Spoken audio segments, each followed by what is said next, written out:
Jags team. He'll be doing the traffic updates here at the Celebrity Poker Tournament. Tank is along his way. Taylor Lynn, a model. And I can't leave out, there's probably one person I will leave out anyway, but there's one person I can't leave out because his picture on here, I'm just wondering why Austin Lane isn't doing the show shirtless today. So, first of all, I got to say, yeah, I'm happy to be doing this. It's for a great cause, obviously, and I enjoy playing poker, and I understand this is for charity. But how much do you have to pump the gas for charity when you have to show a picture of me with my shirt off flexing without a smile on my face? Everyone else is like, just a nice wholesome look to them. And here you have me, and I assume this is Mark K's doing, me just standing and flexing, getting ready to fight somebody. Yeah, I mean, I think you look the second most intimidating on there. That's fun. But I'm sorry, that's kind of the stuff that we have to deal with on a regular basis right here, too. So, you're coming in flexing on us on the regular. So get out there and do your thing and scare them at the tables, bro.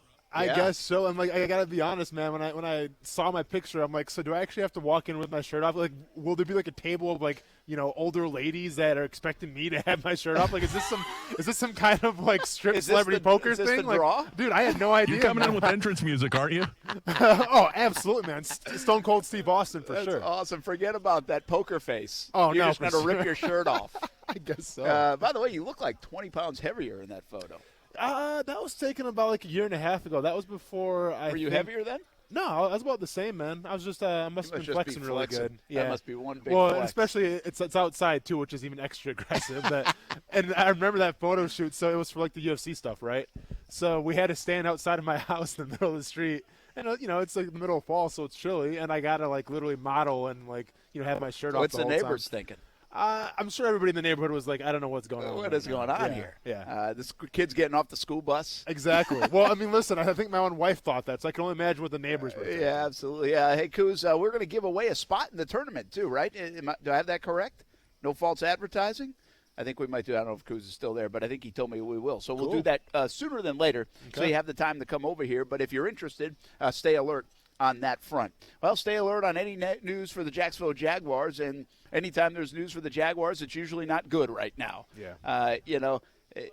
I said this on Twitter. I said, if there's any decision the Jaguars made post-draft, minus the draft, however you want to word it, it was probably a default, but bad decision by now. And Sure. Miles Jack, they paid him, has not had a good year in my estimation. When coaches and Todd Wash say, hey, if you ask Miles, it'd be up and down, he could be more consistent, that means the translation there is had a bad year. It's not good. It hasn't had a good year. And we've talked enough about it. I think if Miles was right here, he'd say the same thing. It hasn't been a good year. And it got worse because now he goes on injured reserve and he won't finish the final four games. And it is a knee injury. And, whether that relationship is already going to tie people back to, oh, no, the knee. Keep in mind, the concern around his knee coming out of the draft was that it would degenerate, along the way. It was like a time bomb, basically. Yeah. He had 4 or 5 years, and all of a sudden there was the big question mark of if he could play anymore. Yeah, I don't think we're on that part of this story. Well, and keep in mind, this is his opposite knee, too. It's not the same knee. Yes, so this is not what I want to try to do is the two aren't related. Correct. The knee was this whole red flag, dropped into the second round, allowed the Jags really, I thought, to get a steal. And I still think, from a second-round draft pick standpoint, very good. Now, from the paying them the money on Labor Day, I'm not sure. That hasn't worked so well just yet. And we've had discussions about Miles. Should he be in the middle? Should he be playing weak side? Whatever it is, just hasn't been a good year. And now he goes on the shelf for the remainder of it. So we'll see Donald Payne again. And this is the time of year when you add up losses. And then what is accentuated by losses, even though the Jags were pretty healthy coming out of the bye week, is they will start to get injuries because that's what happens late in the football season. Guys go down. And when they go down, it makes matters worse. And when you're not playing well and you're not a good football team and you lose guys, well, it makes it really worse. And it's hard to cover them up sometimes. So we'll see what happens with Donald Payne. I thought he played a decent football game.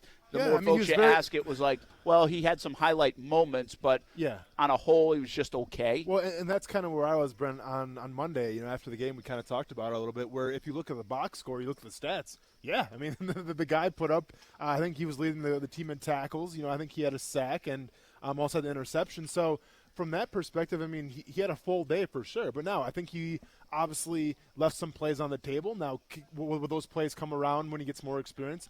Possibly. We got to keep in mind, too, I think, isn't Jake Ryan, isn't he available now as well?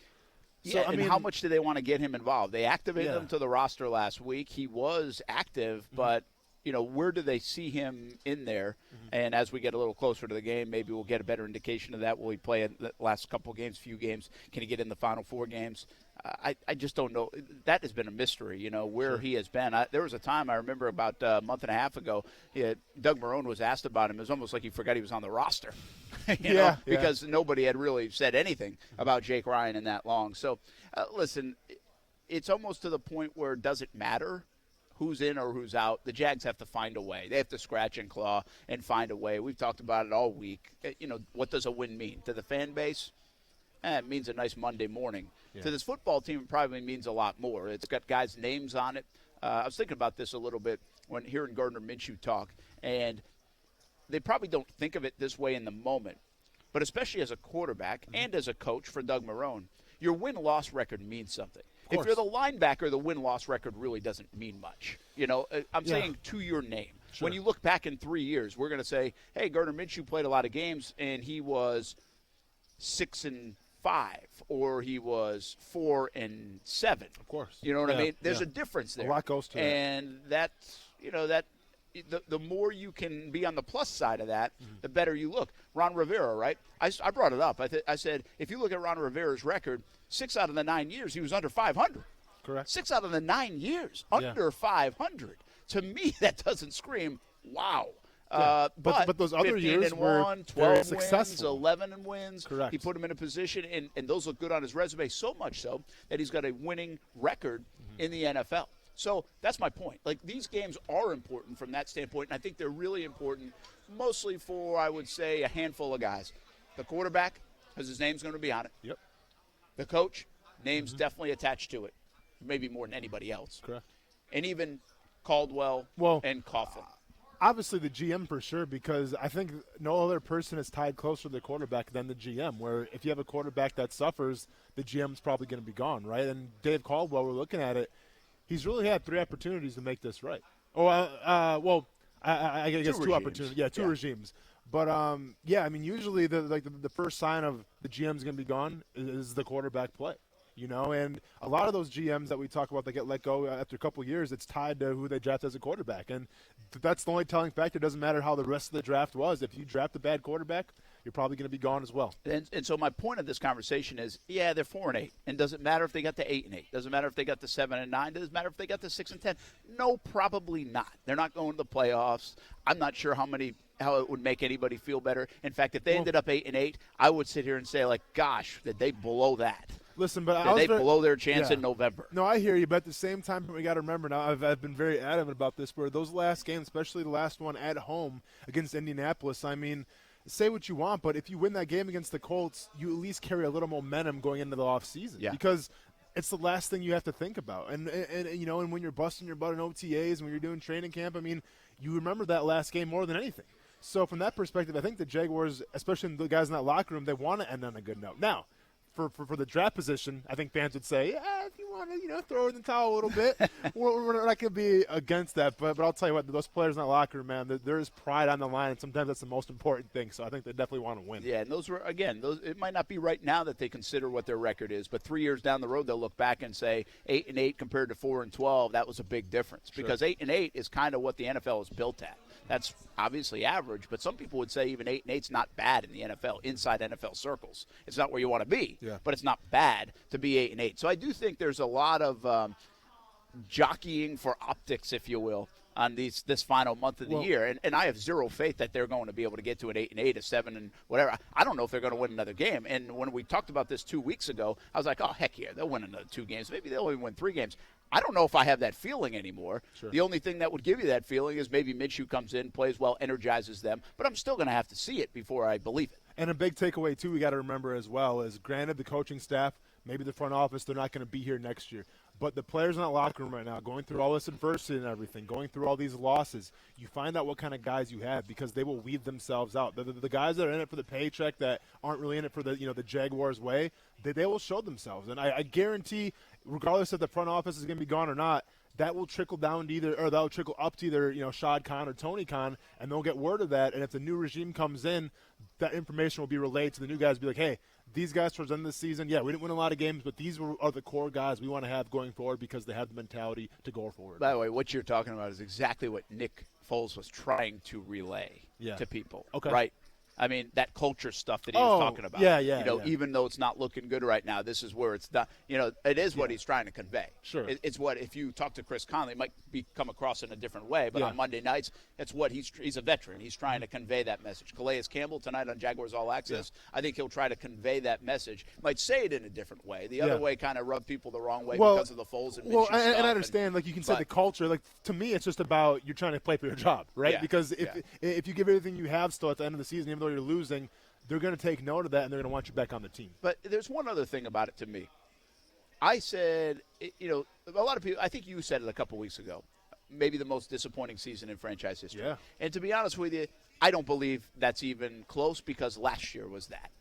Last year you was. had the excuses, though, Brent. You had the excuses, but the high of coming off 2017, the expectation of, wow, we're one step away, just natural expectation, the 3-1 start. To me, it's not, and again, we can differ on opinion. That's fine. Absolutely. But I'm just saying, last year to me was by far the most disappointing season that I've been around for this franchise, and I think it would be one or two in franchise history. This year has the feel of same old Jags, same old Jags. See, and there's a difference there because last year you say, okay, that was the most disappointing season, and they did have a bunch of injuries, and this is why it went awry, so let's fix it and see if it can be better.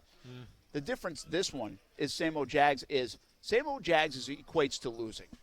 And so that's where I think any win for this organization fends that off for another week, fends that narrative off. You get stuck in these things, man. I didn't believe in Buffalo until 2 weeks ago. They were 7-3, and I didn't believe in them. Why? Because they're Buffalo. Yeah. Well, same thing's going to happen to Jacksonville. When they do turn it around, people won't buy it until they do it for year after year after year and change the narrative. So any win, even this late in the season, I think helps fend that off a little bit. Those are just little building blocks, baby steps. But that's why it's better. In some respects, it's almost better not to pick in the top 10. From an outside looking in standpoint. Sure. It's like, oh, guess who's picking the top 10 again? Yeah. The Jags, right? In my opinion, from a narrative standpoint, from a look at this organization, from trying to flip the script out of this decade maybe into the next decade, I think being 16th in the draft order might be okay. Yeah, no, absolutely. You know what I mean? Yeah. And getting back to, I guess, the term of the most disappointing team. See, to me, it's this season just from simply the fact that I get it. Back in 2018, I mean, every talking head on ESPN, they were picking the Jacksonville Jaguars to go to the Super Bowl. I mean, that was the hot. Like, we had no choice locally but to pick them to go to the Super Bowl. It was the year to do it. And you know what? And I was the guy that was calling everybody back home after they beat the Patriots. Oh, get your Super Bowl tickets right now because you better get them because the Jaguars are going. Like, it was a guarantee for me. So I understand that part, Brent. But when you tell me that a team loses 9 offensive linemen, when a team loses their star running back in Leonard Fournette, when you tell me that T.J. Yeldon is now your bell cow, quote unquote, when you tell me that their defense is playing pretty well, but their quarterback play is Blake Bortles, I go, but of course, but of course they couldn't succeed. But of course they didn't really meet expectations. This year is different though from the fact that you don't have the injuries as an excuse. And let's be honest, Brent, when we're talking during the preseason, when we're talking during the training camp, I think we both agreed on the fact that when we're talking offensive line, we weren't really worried about it. I wasn't. I was wrong, and I'll be honest. Well, and I'll admit it too. I was wrong as well. I thought, you know what, offensive line, Juwan Taylor got him in the second round. I thought it was a steal. I think they're going to be locked up on offensive line. They're going to be okay. Well, they've been a disappointment. Some of the offense sometimes has shown glimpses, but it's been stagnant as well. But the biggest disappointment, obviously, what's been the identity for the past 3 or 4 years has been their defense, their defensive line, and that's been the biggest disappointment to me. So when you put those things together, to me, this season has probably been the most disappointing, in my opinion. Yeah, it's interesting. Yeah. And again, everybody's got their own Of opinion course, yeah. on that side of things. We're going to take a time out. We're at the Bestbet Jacksonville. We've got a big celebrity poker tournament coming up tonight. Austin Lane will be a part of it. Coos will be a part of it. But we've got a few hours of sports talk before we get to all that. I'm in a good mood. Tiger Woods, 6 under, bogey-free. Good round here today. That's your boy, man. All right. Popped back back into contention at the Hero Challenge. You know, he won't finish worse than 18th. There's only 18 players in the field. So I got that going for me. Yeah. I thought of something today. Okay. And it's got something to do with the Minshew and Foles jockeying. And also a little bit goes back into even the Bortles jockeying last year of the quarterback position. Okay. Doug Marone's now had to change, I think, 6 different times back and forth. How about that the last 2 years? That is not winning football. No, it is not. But I do have a question about the Minshew Foles especially, given the last few weeks when we come back. We'll go to the wall that says it all. We got a lot to get to today. Going to be a lot of fun. Hang out with us, Best Bet in Jacksonville on ESPN 690. Action Sports Jax with Brent Martineau on ESPN 690 is brought to you by Best Bet Jacksonville and Orange Park. Now, the First Alert forecast on ESPN 690. Mostly sunny and nice today. The afternoon high near 70 degrees. Join me beginning at 5 p.m. for CBS 47 Action News Jax from the First Alert Weather Center. I'm Chief Meteorologist Mike Burrish. The Weather Center is brought to you by Beard's Diamonds, where now through December 24th, you get 20% off everything in the store, including loose diamonds, only at Beard's Diamonds. Hey guys, this is Allie McDeal from both Best Bet Card Rooms. Best Bet's annual Winter Poker Series will be starting on January 17th at our Jacksonville location. With 12 poker events, the Best Bet Winter Poker Series has something for everyone, including the main event featuring an $1,100 buy-in with a $200,000 guaranteed prize pool. Whether you're looking for a low-limit or a high-limit event, the Best Bet annual Winter Poker Series will have a seat for you this January. Experience the best at Best Bet Jacksonville. Hey everybody, this is Brent Martineau. If you've received a letter from the IRS and can't pay them, things can get bad quickly. The IRS can seize your bank account, garnish your wages, and place liens against everything you own. If this is you, contact J. David Tax Law, a local firm right here in Jacksonville. Your first step to stop IRS harassment is a no-cost consultation. They explain exactly your options and how they will resolve your tax issue. Only highly experienced tax attorneys will represent you, and fee payment plans are affordable for everyone. Get the protection you deserve. Peace of mind is only a click or phone call away. The fastest way to get started is to call 904-507-4777. 904-507-4777. Or online at jdavidtaxlaw.com. The number again, 904-507-4777. Or online at jdavidtaxlaw.com. Fact: about half of all men will experience ED or PE. Fact: both ED and PE are highly treatable. Fact: a safe, effective treatment is just a call away. At Prime Men's Medical Center, our highly skilled doctors guarantee results on your first visit, or there's no charge. Listen to a specialist in men's health. I'm Dr. Rabinsky. If Viagra, Cialis, or Levitra have let you down, the treatments at Prime Men's Medical Center work immediately, regardless of your age or medical history. You'll receive custom blended medications designed just for you. They're safe and effective with no pain and no surgery. Patients are lasting 30, 60, 90 minutes or longer. And best of all, the treatments are affordable. Men, if you want to last longer in the bedroom, schedule a private consultation with the experienced physicians at Prime Men's Medical Center. 904-206-8105. 904-206-8105. That's 904-206-8105. Shop the 904. This holiday season, shop local retailers right here in the 904. When you shop local retailers, you're making an investment in our own community. When you shop locally owned businesses, most of the money you spend with them stays right here in our community. Locally owned and operated businesses give our community character by offering unique options for shopping and dining. They are a big part of what makes living in the 904 so great. Shop the 904. Powered by Cox Media Group. See, very intrigued by the Dan Le Batard Show on ESPN Radio. How have binoculars and just the general discomfort that comes with using binoculars, how have we not improved that? The Dan Le Batard Show with the Stugatz on ESPN Radio and ESPN News. Hey, this is Dennis Anderson, the driver of Gravedigger Monster Truck, the baddest monster truck in the land. You're listening to Action Sports Jax on ESPN 690. So now you're just playing for just the competitive nature, love of the game, for pride, and for one another. And so, I want to finish this year very strong and just, fire off a couple wins, finish the year with a good taste in the mouth and something that we can build on in the offseason, That is Calais Campbell, and that's the way to approach this season. Yeah, you have your good and your bad, and Calais has had both in his career, so he knows how to kind of handle this. You don't want to handle this part of it, but you got to be able to do that. All right, I'm going to get to the question I have.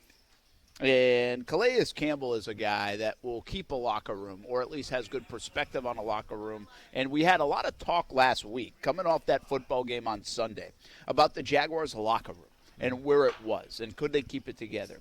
And there hasn't been a lot of residual from that this week. No, so, there's many fallout. Nope. Which I would pretty much, at least I said there wouldn't be. Those things happen all the time. Yeah, you're not alone by that. Yeah. And you just wonder where it goes from at this time of things. Mm-hmm. But my thought is a little bit different, and I don't think the two are related, but I highly doubt they're related, in fact. Going from Minshew to Foles,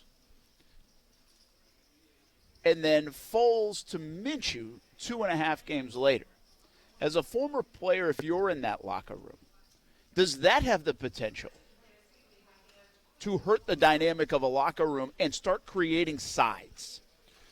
Yeah. You know my point? No, I absolutely get your point. And listen, I think there were sides when there was the fact of, do you play Nick Foles or do you play Gardner Minshew when Nick Foles gets healthy? This is long before, it ended up kind of separating itself out, and Minshew played a bad game in London, and then Foles came back, the writing was on the wall.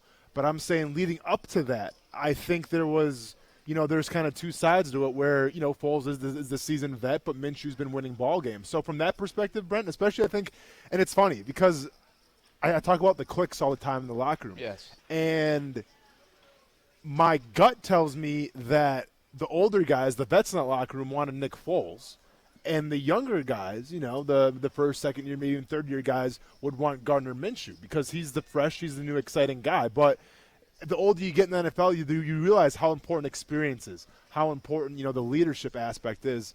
So from that perspective, I think there was more actually leading up to who was going to start between Minshew and Foles. Now, this past week, when they benched Foles and they brought Minshew back in, if I'm a player in that locker room, I get it, man, because Nick Foles has not been playing well, and you can kind of get the sense of that when they brought Minshew in. There was that spark, there was that spark on offense. So whether there's a team divided right now saying should Foles be able to play some more, I mean, there might be a couple guys in that locker room. I think there's always a couple guys in that locker room that would think that. But overall, I think you have to look at who gives you the best chance to win. Even right now, when we're so deep in the season, who gives you the best chance to win? And right now, I can honestly say I think it's Gardner Minshew. Yeah, and I guess, the playoffs have checked out for this football team. So, yeah. Right now, there might be like, well, it doesn't matter. Let's just go win a game. Which is very true, right? As well. So yeah, I understand that. But I think it's interesting. You get this outside swell, and we hear it every day, and we talk to folks every day. They call in, listen to the show, and we're involved in that part of the world. But I think you are right. I think the locker room, and I actually think more of the locker room, most of the locker room was certainly okay with going to Nick Foles. Because there's one thing about players, and players respect the trophy. And there's a cachet. And I've talked to some of these guys about it and just been trying to get the dynamic, and this was before this little slide. But it's like, man, how much cachet does that add? It's absolutely everything. It's everything. Yeah. And so while some folks be like, well, Nick Foles never really proved it. He never survived a 16-game season. I don't really think he's that good, blah, blah, blah. From a player's standpoint, the fact that he has held the Lombardi Trophy, and he was the MVP of that game, and I've had a couple of players say this, and he outdueled Tom Brady. Correct. So that, while you might not consider that as lofty as maybe the players consider that a huge thing. Well, and listen, the road to the Super Bowl, man, it's a long and tedious process, and hardly anybody gets to ever experience that moment. That's what I played for. But Nick Foles has been there. So he showed he knows the way, basically, right? So players absolutely gravitate towards that because it's such a rare occurrence, especially being a Super Bowl MVP. Yeah, and again, I think I've had players say, and the Brady factor is a big thing there because there's so much respect for Tom Brady. How they won that Super Bowl is like, well, man, they want the stories, right? They want to hear about it this spring and when they first met Nick Foles. Tell me the story. Tell me a story about that game. No doubt they want that. Go ahead. Well, just to put that part of it, if you go back to the bye week, I would say yeah, there might have been people, man, the guy had a bad game in London. He's been a lot of fun. He's playing well. But I would say if you took a vote at that time, yeah, we're all on board with Nick. We're all on. I won't say it's almost unanimous. Yeah. That, hey, we're on board with Nick. Maybe Michael Walker, what's his name, Minshew's roommate, would said maybe not. No, for sure. I'm just making that up. Yeah. But my point is, they were just like Doug Marrone and just in that building, even though maybe we were a little divided out here. You said, hey, let's ride with Minshew. I don't really think there was a divided locker room coming out of the bye. No, without a doubt. And you said a really important thing. It's like, hey, Foles, like let's hear those stories about going to the Super Bowl. And that's important because players want to know that as well. Yeah. Players will absolutely gravitate towards that. But the biggest thing, in my opinion, and I compare this to, and I know a lot of Jaguar fans are going to cringe when I say this name. He kind of got a bad reputation on his way out, but we were pretty close with Aaron Ross. Aaron Ross of the New York Giants when he came here from New York, right? Vacation guy. He's the vacation guy. But he's a Super Bowl winner, Super Bowl champion, yeah. all right? So when he got to the Jaguars, he was one of the only guys that played in a Super Bowl. That's won a Super Bowl. So obviously, being on defense especially, I gravitated towards that. And I asked him, like, dude, what did it take and everything? But the biggest takeaway that I got from Aaron Ross, and it's the same thing with Nick Foles. Coaches want to bring these guys in. Coaches want to bring the Super Bowl winners in because they can show you the way. But at the same time, there's no way Nick Foles is going to come here and be like, all right, well, here's what we did in Philly. Here's what we got to do to win. Absolutely. I understand that. Yeah, you get that. But at the same time, Brent, you don't have the Philadelphia Eagles here. All right? You don't have the Philadelphia Eagles culture. Just like Aaron Ross, when I was talking to him, the New York Giants culture at the time wasn't in Jacksonville, and it was very adamant when we started losing game after game after game. Aaron was just like, dude, this isn't how we do it in New York, but like what else we can, it's just there's one thing to come from it and be like, yeah, here's what we did. But the question is, do you have the culture, do you have the belief, and do you have the players, most importantly, to be able to kind of duplicate that success? And sometimes you really don't. Yeah, and you don't like Aaron Ross anymore, right? I don't mind him, man. Oh, no. Our ratings just went down. Oh, well, tell him you hate him. Sorry, like man. him. I can't stand him. Sorry, Aaron, tell man. me, Jacksonville, you came here for a vacation. I don't like Aaron Ross anymore. I'm allowed to. I'll tell you what, though, man. His wife would beat anybody in a race any day of the week, man. Yes. She was legit, too. Sonia Richards-Ross. Ross. Yep, Sonia Richards-Ross. And she came and talked to the team, too, man. She was really cool. Malarkey did a good job with that. That was cool. With that whole thing. That was pretty cool when he did it. So from some of the Super Bowl telling story, in my opinion, the spring when you first meet the guy and you want the stories, and then where it could come back. Now I know you don't take the Eagles with you or the Giants in your case with you, but if you end the season, if you're around this time of year, or maybe even a couple weeks down the road, or get to January, then those stories start coming back. Hey, Nick, stand up in front. Tell us a little bit about what you went through. How did you do this? How did you take care of your body? How did all these kind of things? That's where I think it probably resonates a little bit more. Maybe at the beginning, oh wow, and then later on. All right, so that's kind of setting the scene. We're going to take a time out. When we come back, where I think you could get the locker room dynamic to go split. And that might, I shouldn't say it might have. I mean, could it happen? Could it have happened at all? Is it like that in the last few weeks? All right, man. Player psychology. I love this stuff, man. Yeah, because, I love it. And again, I don't think these things are related. We haven't really even seen signs of that. But I think you're messing around with something when you make all these moves, especially at that position, that you could do that. Yeah. Especially with the losses piling up, too. Continue that conversation next on ESPN 690. Live from the Best Bet Jacksonville. Come on out tonight. Little ho-ho-ho Hold'em tournament. Austin Lane. Play against them. Beat them. Raise some money for charity. It's on the way. Good luck tonight.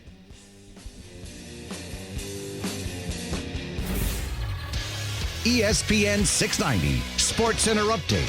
I'm Jake Mitchell. Last Sunday, Miles Jack missed a game for the first time in his entire NFL career. Unfortunately, it will not be his last. He's been placed on the injured reserve for the rest of the season with a left knee injury. He was also not down. And even though Miles Jack won't be there, Gardner Minshew has a clear goal in mind for this Sunday. I just want to win this game. And then, we'll kind of reassess at the end of this game, see what we need to do for next week. But right now, all we can do is worry about beating the Chargers. In hockey, the Icemen brought home a W last night, bringing their overall record to 7-9. And tonight in the NFL, it's the Who's the Most Mediocre Bowl between the Bears and the Cowboys. Stay connected with ESPN 690 while you're at work by listening on ESPN690.com. Best kept secret in tires is TireOutlet.com. Tire Outlet offers wholesale prices with premium service, and TireOutlet.com, locations throughout the city.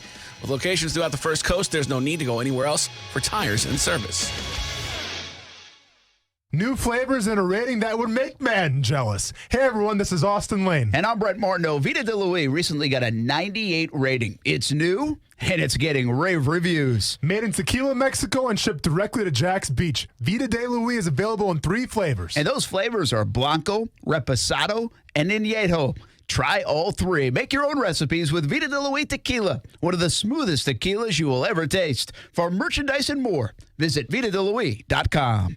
Peace of mind. It's one of the most important things we can have and sometimes the most elusive. I'm Eli Anajar from the law offices of Anajar and Levine. Auto accidents are tough enough, but can be downright scary if the other car leaves the scene before the police arrive. You may still be able to make a claim if there is available uninsured motorist coverage. Call us to help ease the fear and help you present your claim. Call the law offices of Anajar and Levine at 904-600-4000 for a consultation. That's 904-600-4000. Office in Jacksonville. It's holiday time, so treat yourself to some golf or give the gift of golf. Hey everyone, this is Brent Martineau. The Golf Club at Southampton is one of the most fun tracks to play in the area, and it's very affordable. It's the home of the Action Sports Jax Dream 18 as well. Go to golfsouthampton.com for tee times, gift cards, and gift packages. There are 9 different options to choose from. It's the perfect gift. The gift of golf at Southampton this holiday season. Visit golfsouthampton.com. My part-time service in the Army National Guard makes it possible for me to be more for the community I call home. I'm a better neighbor because my service has taught me how important it is to be a team player. My training helps me in my classes when I give attention to detail to the task at hand. My service in the Army National Guard allows me to keep my country safe from threats. Learn more about how you too can live and serve part-time by visiting NationalGuard.com. Sponsored by the Florida Army National Guard. Aired by the Florida Association of Broadcasters and this station. Shop the 904. When you shop local retailers, you're making an investment in our own community. Check out cool stores like Jacksonville's own Video Game Rescue, a locally owned video game store that features new and hard-to-find retro video games, vintage toys, and they even have a game room with a bunch of classic games and pinball machines. If you have a gamer on your holiday gift list, you will find something perfect for them at Video Game Rescue on Blanding Boulevard. Shop the 904. Powered by Cox Media Group. Visit shopthe904.com. Golick and Wingo. I think my jersey was one of the top-selling jerseys around the world, and I didn't make $1 from it, but nor did I want to. I respect Tim Tebow, respect his opinion. I love his passion. I just could not disagree with it more. Golick and Wingo, weekdays at 6 Eastern on ESPN Radio and ESPN2.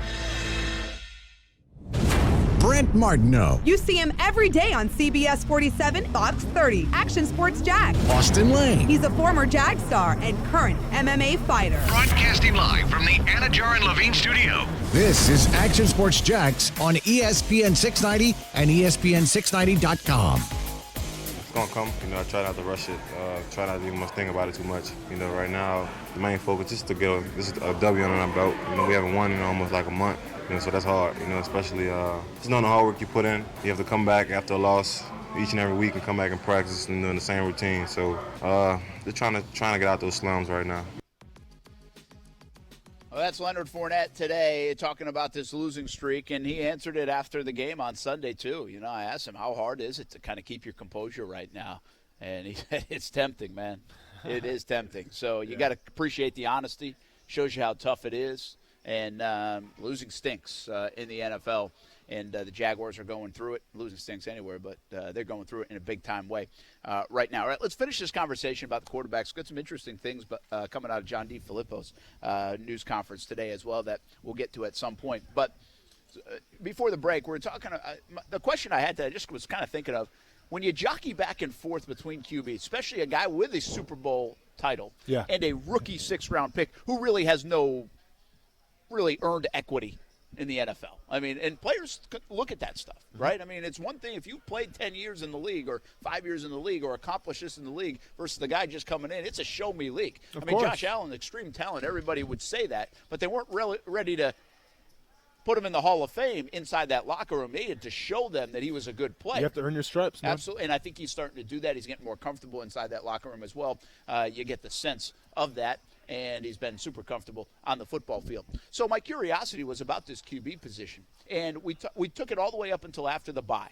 And we said, okay, this is a no-brainer. I think most people say, yeah, Nick Foles. He's the guy. He's got the Super Bowl. They brought him in here for $88 million. He's done it. We believe in him. We saw him in spring. We saw him in training camp. We're riding now. It's time to go. Yeah. We're 4-5, but it's time to go. Well, then it doesn't go.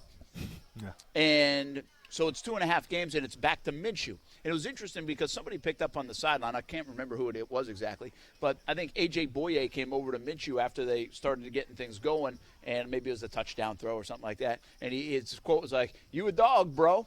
Said something like that. And that shows that respect for, hey, man, that's the way to get it done. We just want to get it done. We want to win. We want to feel juice, all that stuff. I understand it. But will there be a segment of that locker room that says, I watched this tape on offense, and our offensive line stinks. We've got guys dropping passes, wrong assignments because they've only been here for a couple of weeks. And you took the guy that won the Lombardi Trophy out after 2.5 games, and you're keeping him out? Yeah. I know the fans aren't saying that, but come with me on this as we're talking about it. I'm saying, will the players be that? And it doesn't have to be all of them. See, that's what happens. Then you get the divide. Will there be some? And I just couldn't sit here and tell you. I think when you said, hey, were there some young players that would have liked to ride with Minshew? Yeah, maybe. But I believe if I had asked them privately, all 53 would have said, let's go, Nick. Let's go, Nick. I wonder if I did the same thing this week, if everybody would be, let's go, Minshew. Let's go, Minshew. I just don't – I can't get there in my mind. I don't see any evidence of it. By the way, I don't hear any evidence of it in the locker room. But I wonder if there's a little bit of that bubbling underneath those clicks. There's some talking going on in receivers' rooms, offensive line rooms, and maybe even coaching rooms. It's a great question that raises a lot here. You said it was A.J. Boye that called him a dog, right? Yeah. Okay, Brent. So the phrase a dog, as you know, but some people listening may not realize, is that, that's one of the ultimate compliments you could ever receive as a professional athlete. People called Kobe Bryant the dog, right? Because it's the ability to put the game in your hands, to put the team on your back and say, come with me. I have that type of mentality. So let's think about this now. A.J. Boye, who I think is a very well-respected guy in that locker room, plays on the defense, went out of his way to call Gardner Minshew a dog. Yeah. Okay? Yeah. The ultimate compliment as a football player. In 4 games that Nick Foles has been in, has there been any play that you can think of where it would warrant A.J. Boye, anybody on that defense, anybody that plays across from Nick Foles, to come to the sidelines and say, Foles, man, you're a dog? Can you think of any play? Well, I think it's the one that he got hurt on. Yeah, possibly. I mean, I think that throw was so good that I think, say an A.J. Boye, I don't know how I would have defended that. Sure. I mean, that was such a good throw. And then there was one other throw he made 2 weeks ago, I thought, down the left sideline. Okay. I was like, that's why. Now, again, would it spark him to come over there? It would probably have to lead to a touchdown first. Mm-hmm. But my point is, those are the only 2 plays that I can remember Nick Foles making that were like, whoa, okay, that's why they paid him $88 million. Those drop-in-the-bucket kind of throws. Fair enough. I understand your point. There really hasn't been. And I'm not really sure there was a play that Minshew made that made them do that. I think it was just the juice and the finishing off of a touchdown. Well, it's the juice. It's the finishing off of the touchdown. It's coming in off the bench cold again and trying to save the day. Yeah, and that's true. These are instances where, Brent, we've seen him before. I remember Denver when he scrambled out. I think he threw the ball to Armstead for the touchdown. I mean, I guarantee someone on that defense came over and said, dude, you're a dog. That was insane how you kept that play alive. So from my perspective, I think you can point to a lot more times where you can say, dang, Minshew, you're a dog, man. And sometimes being the dog, Brent, sometimes just having that thing is more important than skill. It's even more important than experience in the moment, because all that matters in football, Brent, is the moment. That's right. It's the flow of the game and it's being in the moment. And so far what we've seen, Brent, and I think the Jaguars locker room would come along with me when I say, as far as being in the moment and, leading that team, I think Gardner Minshew's done a better job than Nick Foles. Okay, one last question on that front then.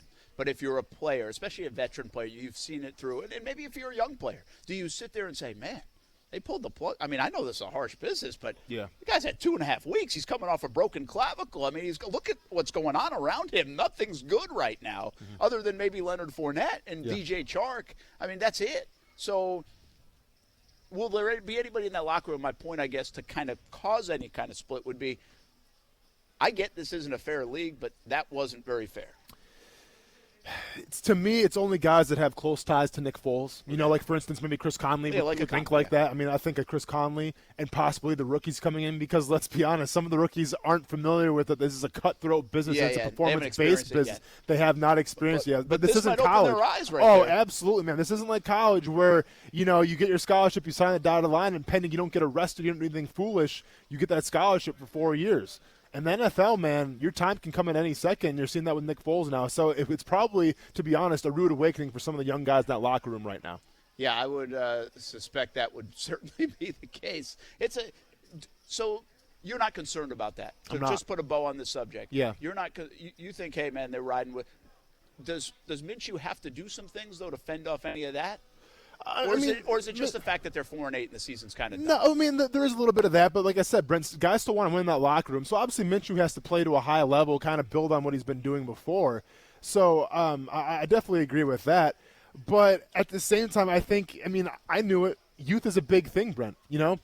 When I was 27 years old, I sat in John Fox's office in Chicago, and he told me I was too old, and they're going to go in a younger direction. Yeah. You know, so once again, it is a cutthroat business, but I'm sure the players in the locker room, pending the younger guys, they understand that usually if there's an even keel quarterback battle, they're going to go with the young guy because they can build around him in the future. All right, we're going to break from the Jags for just a moment. We're going to get back to the Jags at 4 o'clock, the wall that says it all, and why can't the Jags get 3 feet? Yeah. And we'll show some play calling that appeared to change or at least look different when Minshew got in the game. Was that Minshew? Was that DeFilippo? Was that just the Jaguars moving? We're going to get to the wall that says it all in just a couple of minutes. But first, we go to the phone lines right now. I want to welcome in Ashley Martin, the Flagler women's soccer coach, and a little historic run going on right now down in St. Augustine for Flagler and what they've been able to do. The Saints are deep into the NCAA tournament in Division II. Coach, how you doing?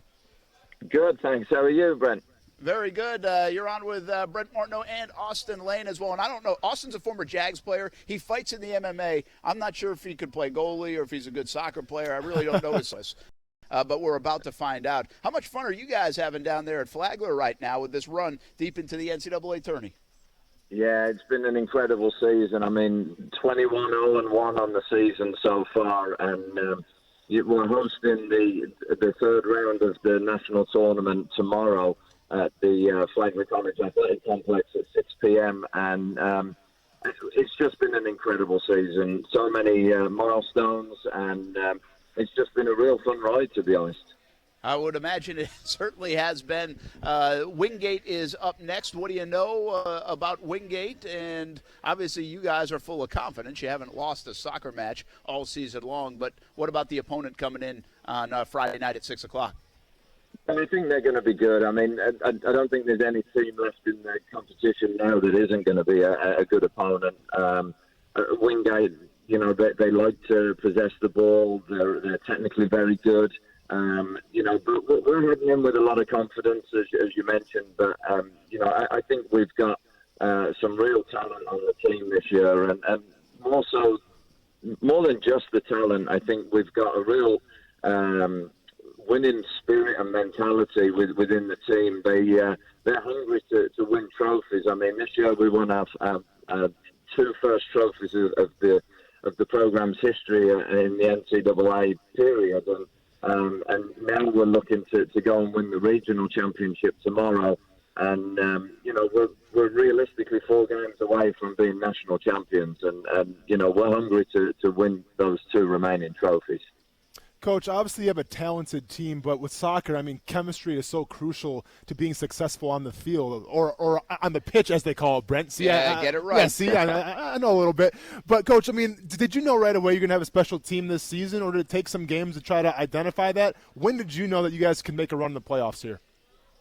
Well, I think we've had a good chemistry for the last couple of years, and the freshmen that came in this year have added an awful lot to the chemistry. So, I think we've probably got the tightest team that we've ever had. I mean, they really do enjoy spending time with each other, both on and off the field. And, after the very first game of the season, would I have envisioned a season panning out the way it has?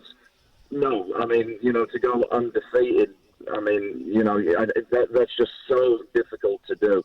But this did I think that we could make a good run in the tournament? Yeah, I did. I felt we had the talent, and I felt we had the chemistry that could put us in a great position to go deep. But it's a realistic goal. I mean, this isn't fantasy stuff. I mean, we really feel that we can go win a national championship, and that's pretty exciting.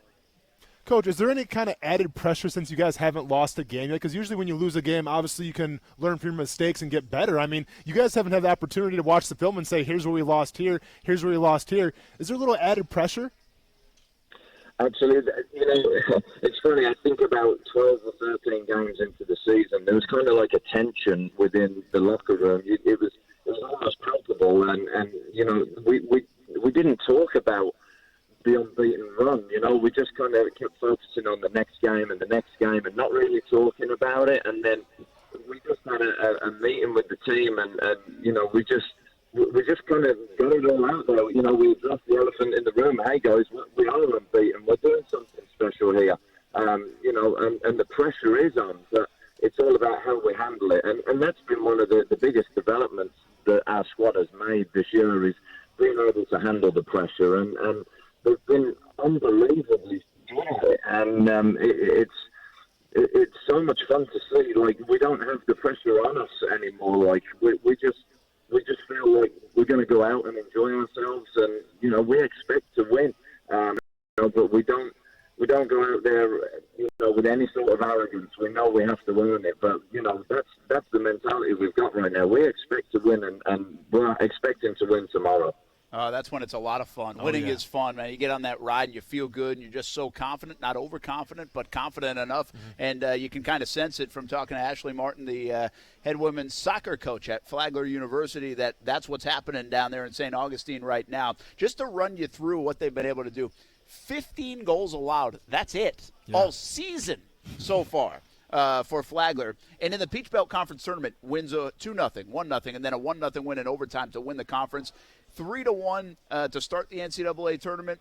3-0 win over Catawba, then beat Lincoln Memorial in the second round, 2-1. And so now Embry-Riddle will play Nova Southeastern. And, Coach, I'm assuming how this works, if you get the win over Wingate, you'll play the winner of that Embry-Riddle versus Nova Southeastern match on Sunday in St. Augustine as well, right? Yeah, and the winner of that game will then go to Pittsburgh for the Final Four. So we're going to have to order some cold jackets if we get there. That's right. And new gear. That's all right. Nothing wrong with that. Hey, Coach, how historic is this? Give us a little bit of a history lesson on Flagler women's soccer. You've been there since 2014, but what kind of run is this right now for you guys and this program, given the history? Yeah, well, I actually played at Flagler and graduated from Flagler myself back in 2007. And so, I was part of Flagler when we were NAIA, and we made the transition into Division II. And so ever since making that transition into Division II, the women's team have had, a couple of decent seasons, nothing special. But, in the last, 4 years, we've really gotten a real good run, and this has been the most wins in the season. We've had just so many milestones this year, with a lot of individual awards as well, including Charlene Novotny, who's a senior that has just been awarded the Academic All-American Women's Soccer Player of the Year. I mean, that's a very prestigious honor. So there's been an awful lot of firsts this year. It's just been a fabulous year, but we don't want it to be over yet. We want 4 more games. I like that. So, Coach, obviously you're in the tournament format now, and when you're watching film, you said, you have the game Friday against Wingate, who should be a really good game. I mean, do you tell your girls, do you prepare more? Do you try to stop what they're trying to do, or do you just focus on what you're doing? I guess, do you scheme for what Wingate's going to try to do here, or do you just worry more about yourselves and not make mistakes?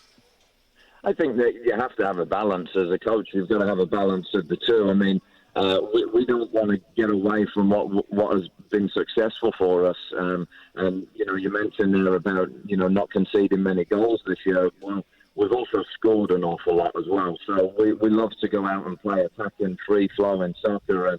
And we don't ever want to get away from that. But I think it would be remiss of me as a coach to not focus on, the opponents and what, has made them successful. But, there's a balance there between the two. And the players are going in to the game tomorrow knowing that Wingate are going to be a quality opponent that are going to cause us problems. And so they're going to be well prepared. And we're going to have to be at our best if we want to get a result tomorrow.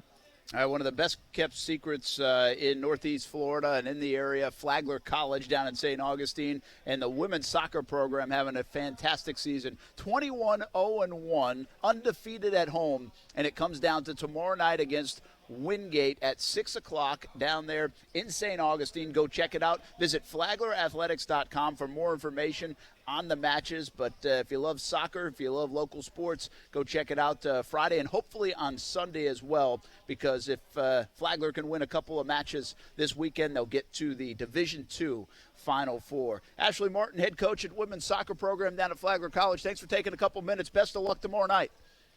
Thanks so much for having me on. Really appreciate it. You bet. Good luck. Go get a W tomorrow. When we come back, we go to the wall that says it all. We're not driving back. No, we're not. We'll tell you we did this earlier. We're going to teleport. Oh, I thought we were going to teleportation, man. Yeah, you want to teleport? We can teleport, man. It's all Will good. there ever be a day of that? You never know. The way Elon Musk is doing things nowadays, man, you never know, Brent. I mean, you ride like that ride at Disney, like sure. when you're, or maybe that is Epcot, when you ride in the ball there. Okay, that's Epcot. And or you watch the Jetsons way back in the day. Sure. I mean, we are closer than ever. Yeah. But we're not quite there. We are getting there, man. We are getting there. We'll never get. I won't see teleporting. Well, no, I mean, I'm probably going to see it, yeah, but you're on the back nine, Brent, and it's okay, dude. You think 10 years will make the difference? Shots fired. That's going to be a big Brent's decade. on the back nine, man. I'm just saying, dude. It's all right, Why can't though. the Jags get 3 feet of yardage with Leonard Fournette? That's it. That's the question. Yeah. We go to the wall that says it all next on ESPN 690. At home or on the road, Action Sports Jax is with the Jaguars, win or lose. We cover it all here on ESPN 690 and on TV on CBS 47 and Fox 30. Countdown to kickoff on CBS 47 at 11:30 a.m. The post-game show on the Action News Jax Facebook page immediately after the game, and Action Sports Jax primetime, 10:30 p.m. on Fox 30 and 11:30 on CBS 47. Action Sports Jax and Jags Talk Daily on ESPN 690 from 3 to 6 p.m. We love our pets. Our furry little friends mean so much to us that we want nothing but the best. At Forever Vets Animal Hospital, we feel the same way too. Forever Vets Animal Hospital understands that you have busy schedules. That's why we're open 7 days a week and have extended hours during the work week. In case you have an emergency, remember, stay calm and call Forever Vets Animal Hospital with 6 convenient locations throughout Jacksonville and St. Augustine. Forever Vets Animal Hospital is here for you and your pet. First-time customers receive a free pet exam from one of our highly trained veterinarians. We also offer wellness plans that fit everyone's budget. Forever Vets Animal Hospital makes life easy for you and your pet. Go to forevervets.com to schedule an appointment. Forever Vets Animal Hospital, keeping your pets healthy and happy forever. The most wonderful time of the year deserves the most wonderful sale of the year. And for that, you gotta go see Arlington Toyota, where you can still get huge Toyotathon savings and pay up to 50% less on remaining 2019s. With over 1,000 new and used on the lot every day, that's a whole lot of Toyotathon savings happening right now at Arlington. How about a 2019 Toyota Camry? It's not $19,745. Now it's only $15,581. That's $15,581 for a pre-owned 2019 Toyota Camry at Arlington. Gotta have a 2019 Toyota RAV4? It's not $22,925. No way. Now it's just $19,481. Just $19,481 for a pre-owned 2019 Toyota RAV4 XLE at Arlington. Plus, you're going to get all the rewards and benefits of the Arlington Toyota $5,000 Advantage Club with your purchase. Toyotathon is on, but it won't last forever. Get in today and pay up to 50% less on remaining 2019s at Arlington Toyota. In person at 10939 Atlantic Boulevard and online anytime at arlingtontoyota.com. Visit arlingtontoyota.com/Toyotathon for offer details. At the 1955 Rose Bowl, Goodyear began providing stunning aerial coverage of college football, forever changing the way the game is experienced. In recognition of its significant contribution, the Goodyear blimp is being inducted into the College Football Hall of Fame as an honorary member. It's the first non-player or coach to ever be inducted. Goodyear is celebrating this honor by reminding you to look forward and make sure you're prepared for the road ahead. Discover more at Goodyear.com. Goodyear, more driven. Before I got married, my dad told me, happy wife, happy life. Really? Mine told me, get her bling, you'll be king. That man's a genius. Your JCPenney associate will help you find something that sparkles as much as she does. Shop select fine jewelry up to 60% off. Plus, save an extra 40% with your JCPenney credit card and coupon. JCPenney Rewards members get select diamond jewelry for just $25. JCPenney. Offers valid 12/5 to 12/11. Credit offer subject to credit approval. $25 diamond jewelry excluded from coupon. Other exclusions apply. See jcp.com for coupon and details. At Action News Jax, we're here for severe. When storms threaten, put your trust in the Action News Jax First Alert Weather Team, led by Chief Meteorologist Mike Burrish, rated the most accurate for the last 13 years. The First Alert Weather Team is the only team of certified meteorologists in the Jacksonville area. That means we have the most schooling and training to forecast and predict severe weather. And that experience will keep you safe from a storm. Action News Jax First Alert Weather on CBS 47 and Fox 30. Broadcasting live from the ESPN Welcome 690 back. Anna Jar and Levine Studios. Anna Jar and Levine, accident attorneys. Call 904-600-4000. That's 904-600-4000. ESPN 690. Jacksonville's home for ESPN Radio. WOKV Jacksonville. Listen live everywhere you go on ESPN690.com. ESPN 690, a Cox Media Group station. ESPN Radio Sports Center. I'm Kevin Winter. The Dallas Cowboys and the Chicago Bears each enter Thursday Night Football as mediocre football teams. Don't yell at me. That's what their records say. They're 500. They're each sitting at 6-6. The Cowboys, they should be used to mediocrity at this point. Tonight will be the 38th game since Jason Garrett took over that Dallas will enter the game with a 500 record. It is absolutely amazing. On the other side, you've got the Chicago Bears. They're 2 games back in the final spot in the playoff rankings, and according to Adam Schefter, they need to figure out the quarterback spot. The Bears are at a point where they know that they have to do something at the quarterback position. It's not enough to go into training camp next summer with Mitchell Trubisky as your entrenched starter, no competition, no questions asked. They have to do something at that spot, whether that's bringing in somebody to compete with Mitchell Trubisky, whether that's making a change at the quarterback position. Dallas 3-point favorite on the road tonight. Tiger Woods 666, second round of the Hero World Challenge. He chose your leader, Patrick Reed, by 5 shots. Want to hear something amazing? Discover matches all the cash back you earn at the end of your first year automatically, with no limit to how much they'll match. Millions of people a year are getting their cash back matched. Discover Cash Back Match. What are you waiting for? Learn more at discover.com/cashbackmatch. Brent Martineau. You see him every day on CBS 47, Fox 30, Action Sports Jags. Austin Lane. He's a former Jag star and current MMA fighter. Broadcasting live from the Anna Jar and Levine Studio. This is Action Sports Jags on ESPN 690 and ESPN690.com.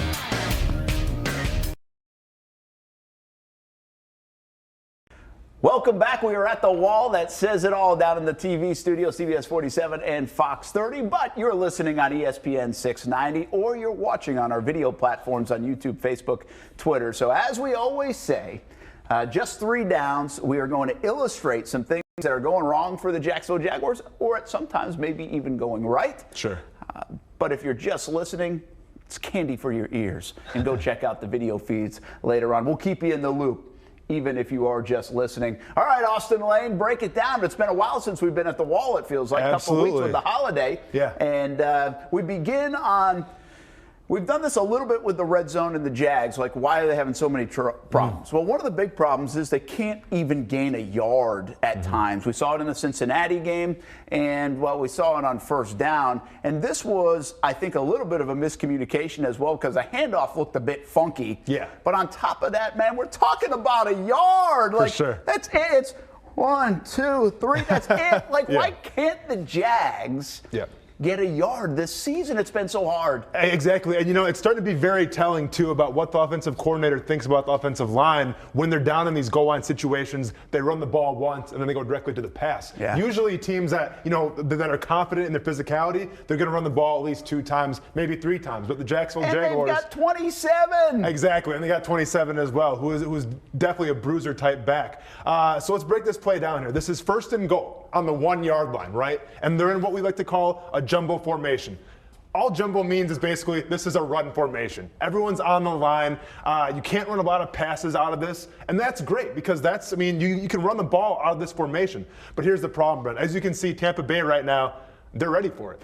They got numbers. They absolutely understand that the run is most likely coming. So when you have that, it's mano a mano. There's no, Tampa Bay's going to run a blitz. No, everyone's got their gap. The lowest guy wins, and who comes off the ball is going to win. Now, usually the way this works out, Brent, is the offensive line, they have the advantage. Why? Because they know the count, right? And even that fraction of a second can make all the world of difference here. So this is the first play right here. So obviously they're lined up, ready to roll. Now let's kind of get into it and see where it goes wrong a little bit. Before you do that, let me just, for the folks just listening, we're talking 25-11, 7:05 to go. This was actually when you had to feel, whoa, wait a minute now. Gardner Minshew's not only fun to watch.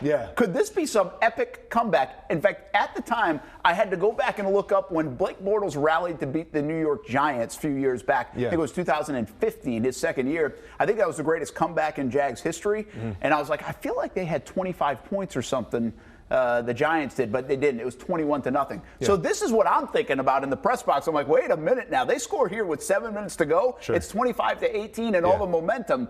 But this set is a 1st and goal and in the bunch formation. But that was the situation. Down 2 scores, 1st and goal. The comeback was really on at the moment. Mr. Momentum could be changing addresses right here. It was that legit when Minshew came in. So all right, so now let's go down and see what happened. Yeah, exactly. So now, listen, I'm not sure exactly what the play call was here, but if you watch the New England Patriots, especially when they're really humming on offense, not so much this year, but especially 2017 when the Jaguars played them, they like to run this exact same formation. What we call this is either a 38 or a 39 boss.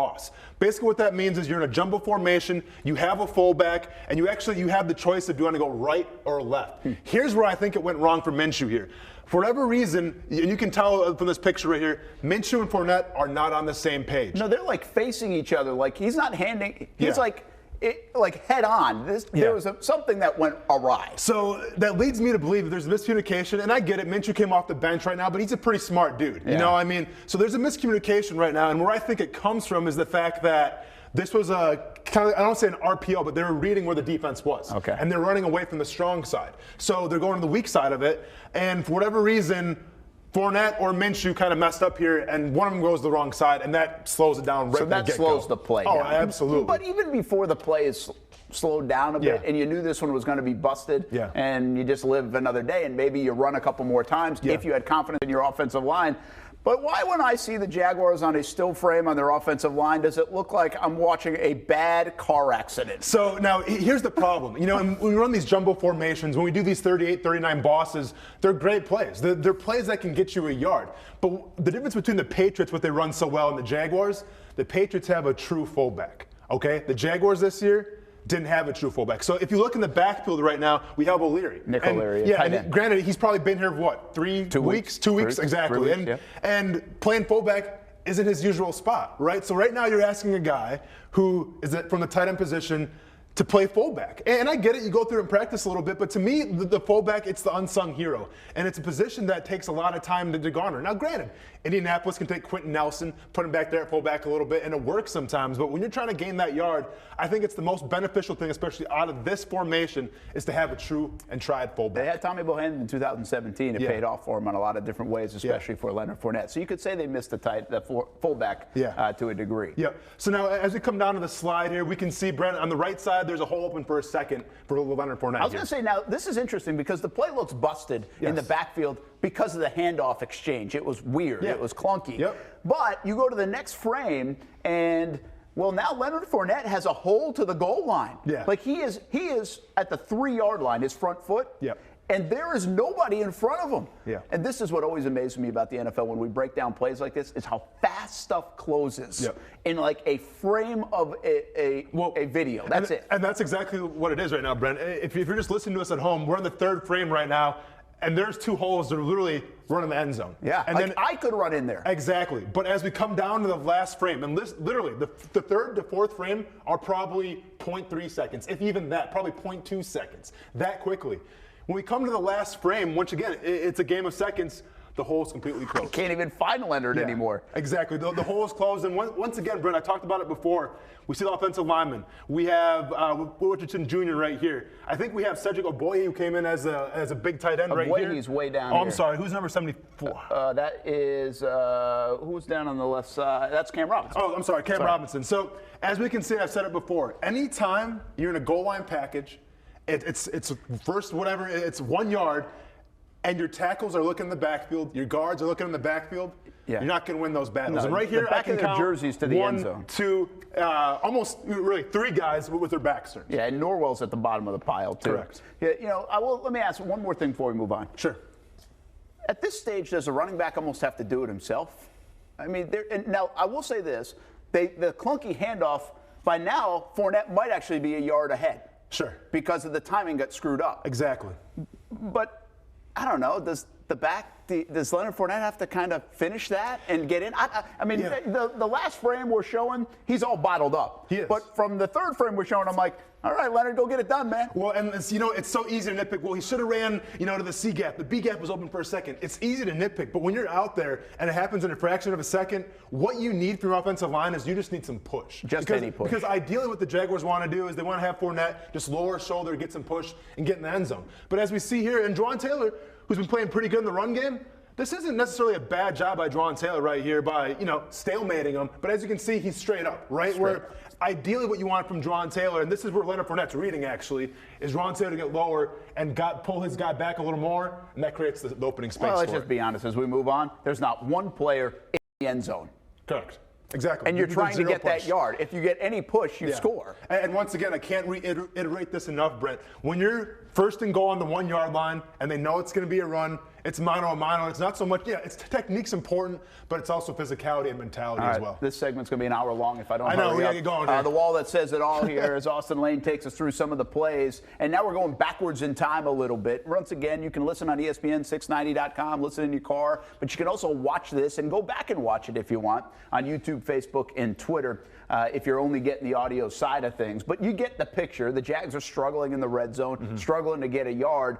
But before they had the touchdown, they're only one of the game, they actually had a nice play in the red zone. Yeah. I think that's where you're going to show us next. 25-3, early fourth quarter. This is when the comeback was starting, and you have to pick up yards on first down. Correct. Leonard Fournette did that here. So we're talking about being successful in the red zone, and that comes with a balance. It's the ability to run the ball on first down and then set things up on second and third down with the pass. So here, pretty simple. First down, we got a spread formation. You don't know if it's going to be run or pass here. And if you're Tampa Bay, you don't know what's coming. Ball's at the 7-yard line. Ball's at the 7-yard line right now. It is a handoff to Leonard Fournette. Now, if we go down to the slide here, and the people just listening, Leonard Fournette is getting hit by about 3 guys, 2 yards in the backfield. At the 9.5. So all things considered, this should probably be a 2-yard tackle for loss right now, right? This is all Leonard Fournette because once again, Brent, what do I say? Look at How many guys got their backs turned right now? No, I'm going to count them, okay? I wish I had a telestrator on here. 1, that's Norwell, I think. Yeah. 2, Juwan Taylor, who's really just watching. Will Richardson Jr., 3. And I can't make out who this is, but I would say 4, and then your tight end as well. Everybody's turned around except for Leonard Fournette. Yeah. So let's see. You said 4 or 5. We have 5 guys right now with their backs turned. 5. And 4 of them are offensive linemen. Looking in the wrong direction, right? So if you tell me that, if you're just listening to it, you think, okay, that's a tackle for loss for sure. But you have Leonard Fournette. You have one of the best running backs right now in the National Football League, probably a Pro Bowler coming up here. He makes this play by himself. And he turns a -2, -3 yard loss to a positive, probably 4 or 5 yard gain simply to himself. Yeah. And keep in mind, because we're going to go to the next slide here, that's drastically important. So when we talk about, look, he gets hit in the backfield, can't really do anything. well, if you just give him a little space here, he can make things happen by himself. Absolutely. And then right here he did. But this is a great illustration on these first two frames. What we're showing you is that this offensive line. Yes. I admit it. I was more of a believer in this offensive line. And now the big calculation, I think, in the front office, the more and more I look at this and see this, is they thought this offensive line was good. Tom Coughlin, I think, Dave Caldwell, I think Doug Marrone, Warhop, who they brought in to coach him. I think they thought this offensive line would take a little bit to come together because of the absences in training camp, like Cam Robinson coming back, the rookie Jawan Taylor. So it takes a little bit to mesh. And I would say the second month of the season, it looked like it was happening, and they were doing a better job. But they have taken a turn for the worse, and they, in hindsight, are not very good.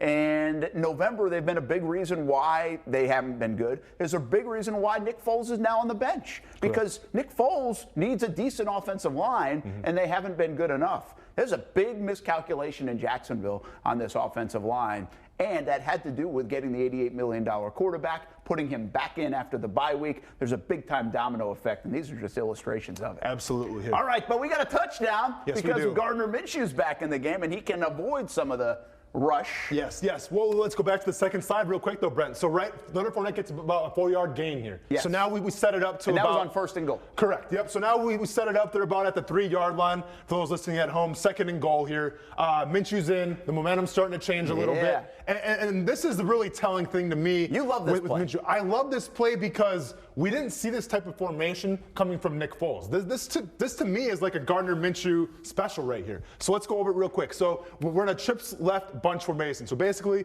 we say it all the time on this show, you got 3 receivers lined up on the left, and you got, interestingly, you have Nick O'Leary out wide to the right. Split ride to the right. Keep in mind that now, okay? So, and this is a standard formation everybody runs, right? Leonard Fournette, what I would say, is off the left hip of Gardner Minshew. But now, here's where the chaos in the backfield comes in. We've talked about the Jaguars' defense getting beat all the time by the stuff in the backfield, right? The motions, guys not staying on their assignments just because they're focused on the backfield. Well, here we have D.D. Westbrook and D.D. Westbrook cloned himself here. Yeah, exactly. Exactly. And then this is a great illustration here. So basically what happened was, I like to call this, it's kind of like a jet motion, but I call it a pass motion because a jet formation, he actually stops by the quarterback, but he keeps going. So it's called the pass formation. And you can also call it a disco formation, or a disco motion because he goes back and forth. But basically what happens here, D.D. Westbrook starts to go in motion. He stops right past Gardner Minshew, and he comes back, and then he goes back again. So basically it's like, what is this guy doing right now? You kind of like, is he messed up? Exactly. I mean, what's going on? Because, again, if you just listen, D.D. Westbrook on that trips to the left, he's the inside receiver. And so he's close to the line. This isn't like the guy that comes all the way in motion from the hash or from the numbers. This is just like quickly in motion, comes back, not all the way out to his position, but then goes to the other side where Nick O'Leary was split to the right. Absolutely. Now, keep in mind, when you're down in these goal line situations or, you're on the 3 or 4 yard line, a lot of teams are going to run man on this because, once again, they're kind of expecting the run right here. They know that Fournette likes to run it, and it's the Jacksonville Jaguars. They're physical. It's second down. 3 yard line. So right now, I think they're banking on the run, and they have the man formation. Perfect for the Jacksonville Jaguars because when you run man formation against this kind of look right here, there's going to be discombobulation because now guys go try to all right, you have him now, I'm trying to pass him up, I'm trying to pass him off. Well, the problem is that D.D. Westbrook goes one spot, they pass the guy off to somebody else, and then he comes back. So there's just miscommunication in the backfield. Yeah, you're challenging their communication. Exactly. And as we go down to the third slide, as you can see, D.D. Westbrook's wide open just because of the miscommunication. Yeah, they don't catch up with it. It's a 3 yard route. I mean, that's all you got to do is get out there, and Minshew hits him in stride around the 1 yard line. Wide open in the and that's flat. an easy touchdown, which begs the question, why don't they do this more? Why? And that was kind of what we were talking about, right? Like this motion play, the reason you like it is it looked like the playbook kind of changed when Minshew got in rather than when Foles. Now, they weren't down near the goal line like this, so maybe it's a goal line play, but that's the way it looked to the naked eye. Well, and to be fair, I feel like you can run this kind of formation, this kind of motion anywhere on the field. So yeah, you're absolutely right, Brent. We're talking about the whole Nick Foles playbook. The belief going into the Indianapolis game was they're going to open things up a little more. You're going to see a lot more of the playbook because Nick Foles is the guy that has experience. We didn't really see that. We saw a very vanilla offense with Nick Foles, and all of a sudden Gardner Minshew comes in against Tampa, and they kind of take the reins off. They kind of open up the playbook a little bit, and this is just one of those examples right here. And one last thing, okay? Well, not one last thing, but Look at the offensive linemen in this picture. Sure. All facing front. Yes. They haven't got spun around. Now, it's a pass play, different than a run play, but still, they're doing at least their job with guys in front of them still, a little bit more than in the other slot. And one more thing that I love about this, and keep in mind, Nick O'Leary here. Been here 2-3 weeks. That's it. And guess what? You're starting tight end now. Have fun with it, right? So here's what we call a rub play as well. And they asked Nick O'Leary, the tight end on the top, he actually, quote unquote, sets a screen on D.D. Westbrook's guy. And most that's what popular we play in the NFL. Most it's popular play in the NFL. if you do it right. So let's keep in mind now. So we have this crazy motion over here. We have this disco motion, and then we also have a screen on the top. That's a lot of things happening in the backfield that defenses can't adjust to, and they totally burn Tampa Bay on this play. All right, I'm going to end one. Rob, follow me here. I'm going to come out wide if you don't mind, because I want to ask you this real quick. Sure. You stay there. Okay. But in this formation, they can't gain a yard. Sure. Back on slide 1, this is the first thing we showed. It is. But over here on these two, where they do gain yards on the running play and then obviously the touchdown, this is where I think they run better out of. Why don't they spread stuff out? This bunch stuff ain't working. Yeah. It's not. So run it out of the spread stuff. Yep.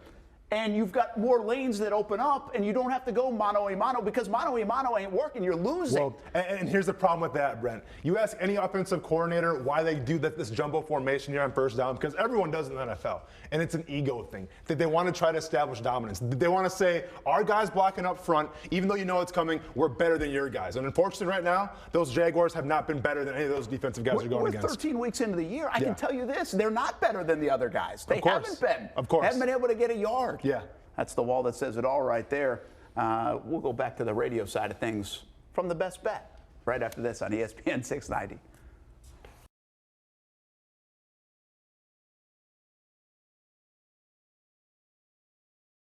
Bet Jacksonville and Orange Park. Now, the First Alert forecast on ESPN 690. Mostly sunny and nice today. The afternoon high near 70 degrees. Join me beginning at 5 p.m. for CBS 47 Action News Jax from the First Alert Weather Center. I'm Chief Meteorologist Mike Burrish. The Weather Center is brought to you by Beard's Diamonds, where now through December 24th, you get 20% off everything in the store, including loose diamonds, only at Beard's Diamonds. The holidays are on the horizon. That means family and food. Hey, everybody, I'm Brent Martineau. Let Renna's Pizza help you out. Parties at school, parties at work, celebrations, or maybe you're just tired of cooking yourself. Renna's has you covered with 5 locations in Northeast Florida. Want a fresh one? Renna's makes everything fresh. New York-style pizza, sandwiches, salads, and pasta dishes. Everything fresh. Find out why Renna's has been a family favorite for over 40 years. 5 locations in Northeast Florida. Marsh Landing, Bay Meadows, Argyle Forest, San Jose, and the newest location in Neptune Beach. When you owe IRS or state sales tax and can't pay, call J. David Tax Law for effective tax help. J. David Tax Law can stop IRS or state collection actions and protect you from financial ruin. Call J. David Tax Law for a no-cost consultation at 904-507-4777. That's 904-507-4777 or at jdavidtaxlaw.com. Peace of mind is only a click or a phone call away. Okay, they definitely don't have safe touch security here. Look, you see that cheap plug-and-play alarm system right there on the table? Yeah. All we gotta do is crash through this door here, walk over to the cheap system, and smash it. Boss, I got a better idea. Instead of smashing that cheap alarm, we could just unplug it and take it with us. Then we could regift it. Oh, you may be onto something here. We could give these do-it-yourself alarms to people we don't like, and then break into their house a week or two later. Boss, that's a dirty, rotten thing to do. What, you want to give them to someone you like? Yeah, I guess that's a good point. You know, I even heard they have a warehouse full of these cheap alarms from all the unhappy customers who've returned them. Well, good thing these folks didn't return theirs yet. Right. So let's crash and smash now before they call Safe Touch. You got it, boss. Crooks know to stay away from Safe Touch houses. Hi, I'm Lester Jackson, president of Safe Touch Security Systems. No one beats our technology or our price. Call Safe Touch today at 888-723-8682 or go to safetouch.com. State license number EF233. Moscow Ballet's Great Russian Nutcracker dazzles this Christmas. Bring the whole family together for the original holiday tradition. Step into a simpler time filled with sweet dreams and spectacular magic. Experience world-class artists, stunning costumes, and towering puppets on the Gift of Christmas tour. It just wouldn't be Christmas without Moscow Ballet's Great Russian Nutcracker. Get tickets now at nutcracker.com. Appearing at the Florida Theater December 22nd. Get your tickets today at nutcracker.com. Pop quiz. If you sell a home for $500,000, how much would a traditional real estate agent charge in commission? If you guessed $25,000 to $30,000, you're right. But if you think that's the only way, you're wrong. This is why thousands of homeowners are making the switch to Rex. With Rex, you get a dedicated agent and a full-service experience at a fraction of the cost. Rex uses game-changing technology to cut out the middleman and save homeowners tens of thousands of dollars in fees. See if you qualify by calling 833-REX-HOME. Remember, this is your home. Why give an insane amount of equity away to an agent? Rex offers the lowest fee in the industry without skimping on service. You'll work with an experienced real estate team with you every step of the way. Get the most out of your home. See if you qualify by calling 833-REX-HOME. 833-REX-HOME. Florida, CQ 1057788. Minimum fee may apply. Not licensed in all 50 states. Visit rexhomes.com to see if Rex is available in your area. Rex fully supports the principles of the Fair Housing Act and Equal Opportunity Act. The Stephen A. Smith Show, weekdays from 1 to 3 p.m. on ESPN 690. Nobody's saying that Jimmy Garoppolo can't play. He's got 9 touchdowns and 7 interceptions. I know they got a good defense, because that's the only reason they 8-0 right now. It ain't because of Jimmy G. This is Action Sports Jax on ESPN 690 and ESPN690.com.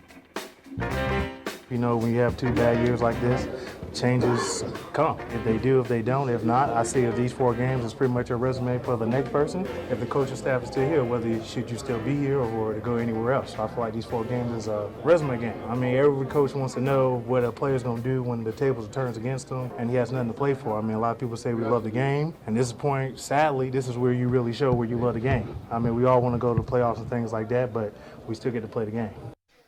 That's a great soundbite from Avery Jones. Good perspective on kind of what we've been talking about. Welcome back here to the Bestbet Jacksonville Celebrity Poker Tournament tonight to raise money for around the holidays for kids in Jacksonville. Mark Kay putting it on, and it's called the Cards for a Cause. The Ho Ho Ho Hold'em returns. 3rd year of doing this for Mark Kay from WAPE and WOKV. Of course, our sister stations right here at Cox Media Group.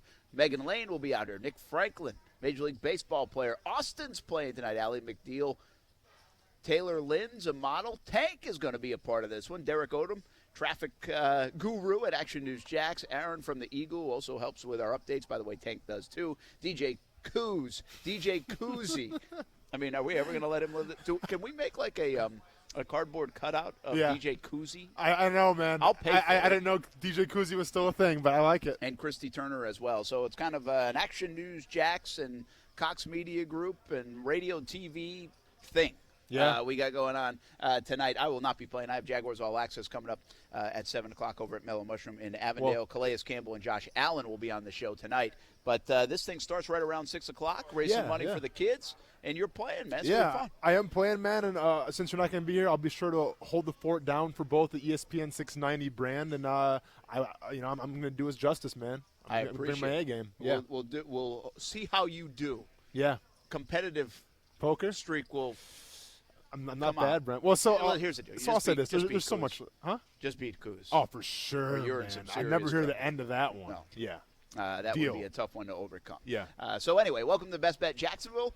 By the way, I think some of the best sushi in town. So every time I come here, Best Bet Jacksonville. Yeah. Sushi. Yep. And French fries. I know it's an odd combo, but I love the fries here, man. And I'm glad you brought this up because we went to go order our food, and he just said right off the get-go, before we even had time, can I get a plate of French fries? I'm like, I'm okay. wondering where they are. I got to go get them. They're not here right now, unfortunately, but you just ordered a plate of French fries. Do you like fries? Of course, man. Who doesn't like fries? I like fries, and sometimes I'll go on like this kick for fries. Okay. And there are some places that really – but across the board, if I had to pick a place to go, like said, okay, where am I going to go for fries? It's not going to be a fast food place. You know who has the best fries usually? John Bachman, you know? Five Guys? Five Guys would be a great guess. I would also say, what am I? I said no fast food. No fast food. Well, Five Guys is like quick casual. Easy now, Brent. Oh, come on. Come on. That could have been a sponsor. What an insult to Five Guys. Five Guys is fast food. No way, man. They don't have a drive-thru. There's no drive-thru. Yeah, there's no drive-thru. It's not fast food. Boom. Quiet, Scott. Thank you, Scott. Please. Best fries, though. And it's not even like a specific Is it restaurant. a steakhouse? Is it a steakhouse Nope. where they've got the, what is the extra Streets? stuff? The truffles on there? Nope. It's in general. It's I'm just going to say it. Go ahead and say it. It's bowling alleys. What? Bowling alleys have the best fries, in my opinion. Wow. Yep. Which I mean, can you be more specific? No, bowling that's what I'm alley. saying. Like, Yeah. I'll go to a bowling alley in Rhode Island. I'll go to a bowling alley in Ohio. I'll go to a bowling alley here in Jacksonville. Sure. Across the board, I've got to get their French fries. Okay. Hey, And so Austin, when do you want to go with Bestbet me to Jacksonville's Brent like- Island? That's what I'm saying, man. Bestbet Jacksonville, same thing. I Yeah. come here, I got to get the fries. It's Yeah. kind of like my bowling alley. Okay, I got you, man. Here's the real question. This is a Wisconsin thing, but I want to know if you ever had them. You ever had stinky fries?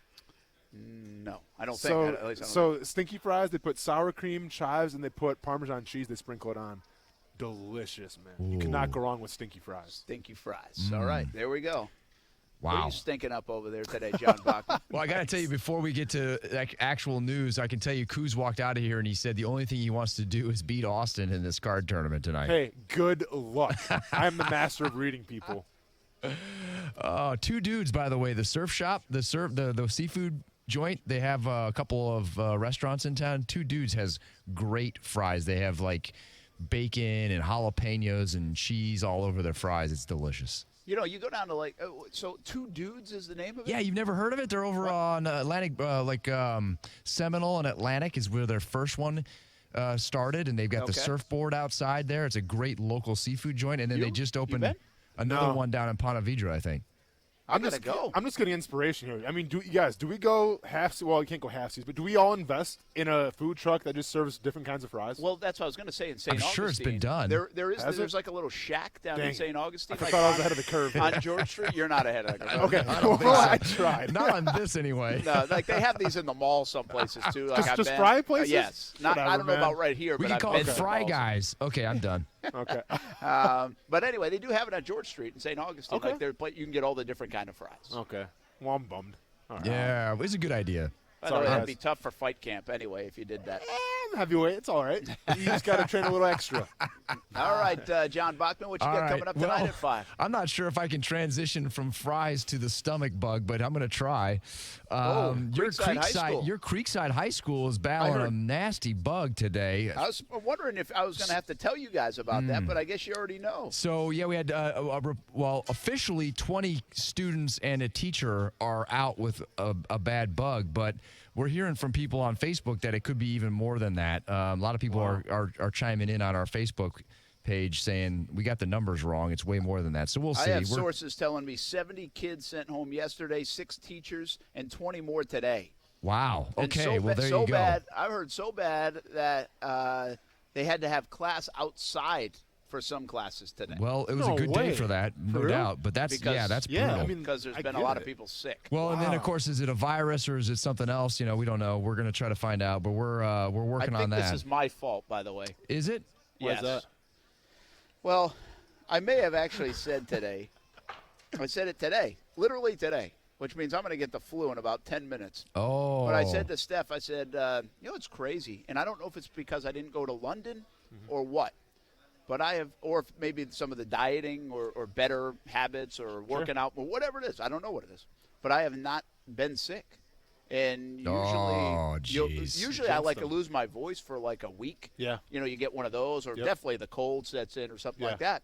And there have been times where I thought I was about to get it and I just haven't. And even the guys in our office, John, like usually, like Stuart and the other guy. Are you not saying Marcel's name now? No, that's what I thought not he was going Marcel. to say. Oh, the other guy. The other guy. Oh, that other guy. But those guys are Yeah. soft, man, and they get like sick like all the time. I'm telling him you said that. They get sick all the time. Like, but this year they've had Stuart had it for about 4 or 5 days, and the other guy maybe for like 2 or 3 days, and that's it. Yeah. And so it hasn't penetrated the office very much. Sure. Now again, like I said, for the next 3 weeks we're about to be like flu-like symptoms, I'm sure. But for sure, I shouldn't have said it. That's like saying the guy never misses a field goal right before he misses his field goal.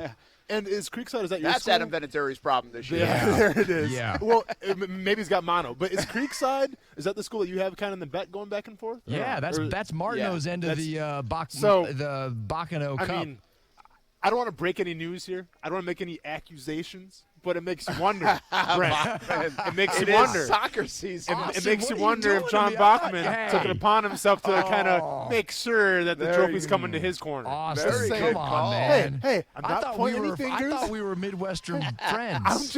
I'm just putting all the cards on the table, and I'm seeing what we all got here. Hey, listen, Bart no one's Bachman's pointing in town fingers, tomorrow, John. and she's making left, so you ain't getting any next week. Hey, None. Brent, you know what? Sounds a little defensive to me, man. It sounds a little extra defensive. You know what? You're going to get some lefts, and it's going to have a little something extra in there, I think, is actually what's going to happen. I want some lefts, though, man. I'm sorry. Lefsa with some X-lax in there. Would that be X-lefsa? Or no, I don't. For sure. And it'll be X-lefsa, and it'll be interesting radio. It'll be Lexla. It'll be Lexla and interesting radio at the same time.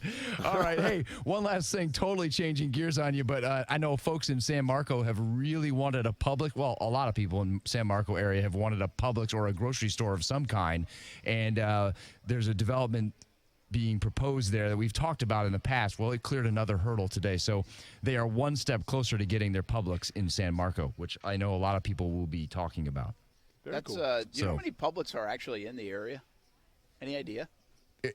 In the area of, like, as in Metro Jacksonville? Yeah. Oh, man, I don't even want to know. It's like, I mean, it's got to be dozens. Yeah, because they're just popping up all over, down near us. But there's not one close by for the folks in San Marco. Now, I'm sure there is one, not more than 5-10 miles from there, but there's not one right there. So they want one, and I think they're getting closer to getting one. All right, tonight, 5 o'clock on CBS 47 and Fox 30, John Bachman, Tanika Hughes, and Mike Borish as well, and I'll be live during the show from Mellow Mushroom and Avondale for Jaguars All Access. That comes up at 7 o'clock on Fox 30, and then we have Thursday Night Football on Fox 30. Yes, we do. As well, Chicago and Dallas in the disappointing bowl. Normally I would root for anybody to beat Dallas, but in this case I'm kind of rooting for Dallas just because I don't want anybody threatening the Vikings in their tailspin. John, I assure you the Bears aren't a problem. But I will say this, though. Chicago, I'm a Vikings fan. I've been scarred. With Michigan. But I know, they're 6-6. I know. Oh, I know they are. They could go on a run. The Vikings are in a tailspin, and you never know. Next thing you know, it could be 2 10-6 teams. You're right. Hey, you know why I'm rooting for you a lot? Why, John? Why is that? Because you have to fend off the Rams. Yeah, that's true. And I think the Rams are going to beat Seattle this week, too. There's culture building over there, isn't there, Austin? There is major culture building going on right now, yes. It is the key to any successful team, John. Absolutely. I don't got to tell you that. Absolutely. Right. The Thanks, McVay man. Thanks family. for stopping by. All right, guys. Don't get sick. I know. I'm going to wash my hands every 5 minutes now. See you guys. Thank you. All right. Good luck tonight, Austin. I'm cheering for you. Luck is for the unprepared, John. Luck is for the unprepared. I appreciate it. All right. See you guys. Luck is for the unprepared. Yeah. Listen, I think that 2012 season under Mike Mularkey, you guys could have used a little luck. Hey, easy now, oh, man. Easy now. I think one time, maybe in the last 12 years around here, the Jags could use a little luck. They couldn't have been that unprepared. Brent, okay, the last thing I need from you right now is to make my mindset and in my frame of mind be all over the wall because I got to get ready to do this poker tournament. I have to represent ESPN 690, and I got food in my mind. I got John talking about Publix. So I got a pub sub in my mind right now. I got a lot of things in my mind. Okay. Are you a big pub sub guy? Nah, not like everybody else. Like I don't. Shame on you, I'm fine with it. I just don't sit. Like some people wait in line for 20 minutes. Oh, dude. No. When I live on the South Side, man, because the keto, good. Maybe you had a bad experience. I don't know. No, I don't like it like that. Okay, I don't crave it like that. I'm just saying though, and this is anybody listening out there. The key, and I'm kind of doing sponsor thing here, but whatever. The key to a good pub sub though is you have to have that chemistry with the maker, right? Like I'm not even lying, dude. So there's this old lady named Meredith. I'm not joking. There's this old lady named Meredith at Publix, dude. When I lived on the South Side, I would always go see her. If she wasn't working, deuces. I'm out. I'm out. Yeah. Like people want to make the pub sub online with some stranger making your food, dude.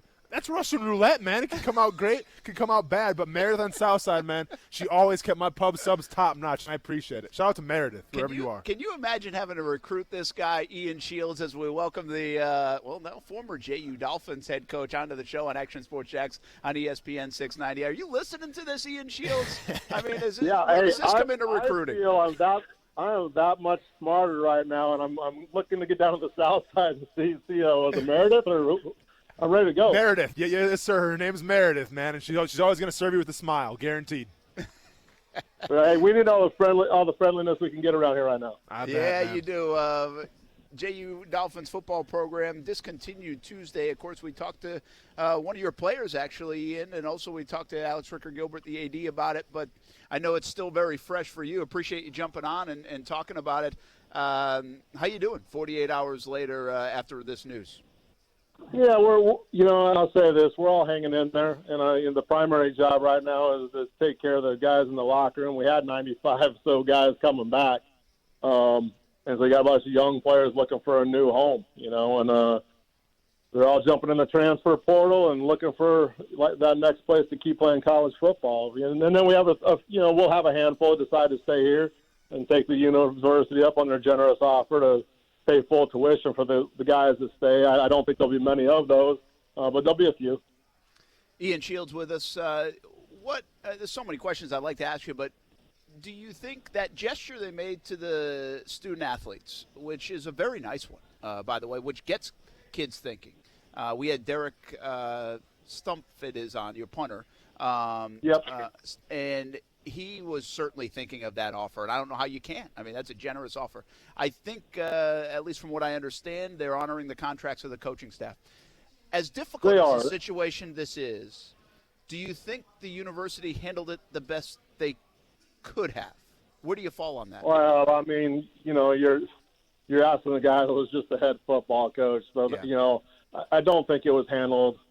I understand the decision. I understand business, bottom lines. I don't think it had to go that direction, frankly.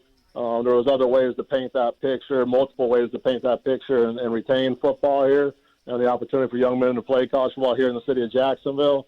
So I think the institution's missed the mark completely in that regard.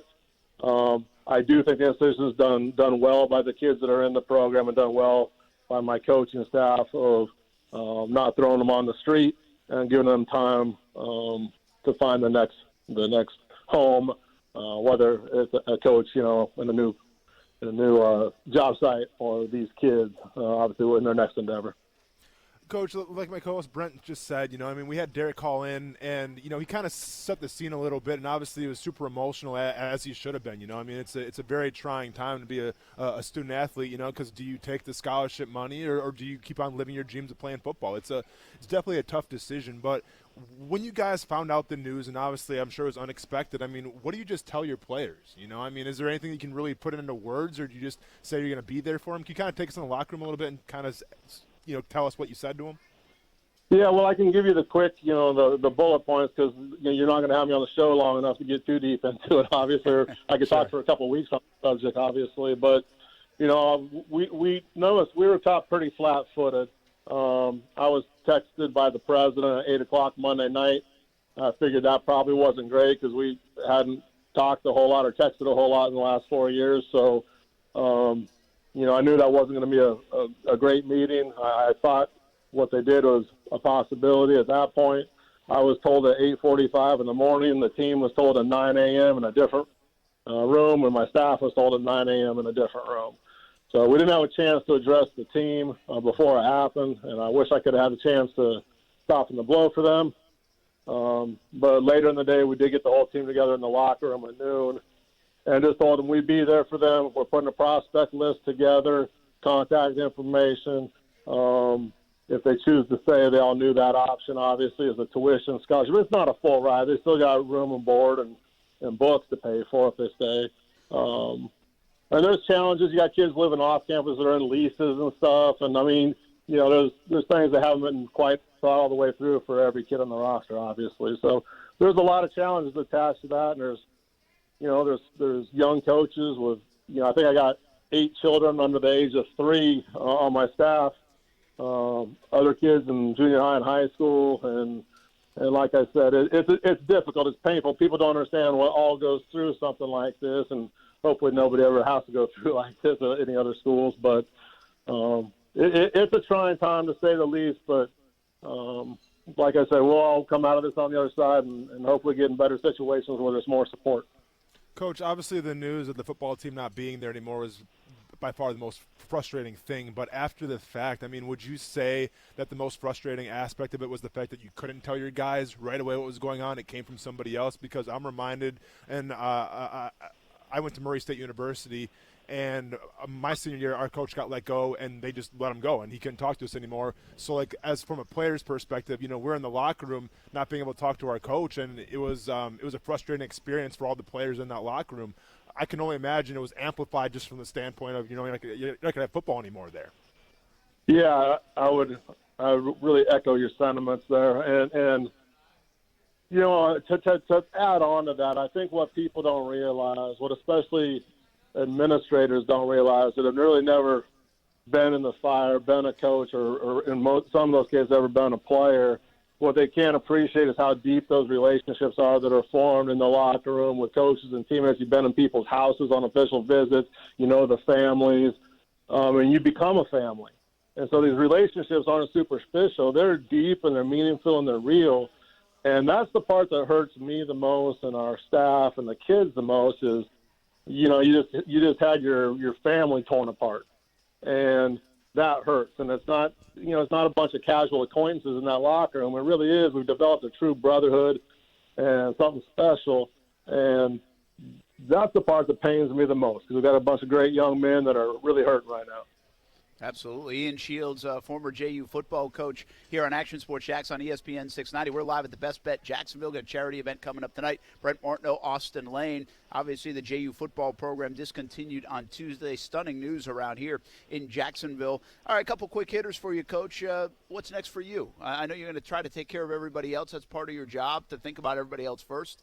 Heck, we live not too far from you down there in St. Johns County. Run into you all the time at the ballpark. Our kids play similar ball together. Yep. What are you thinking? Well, it's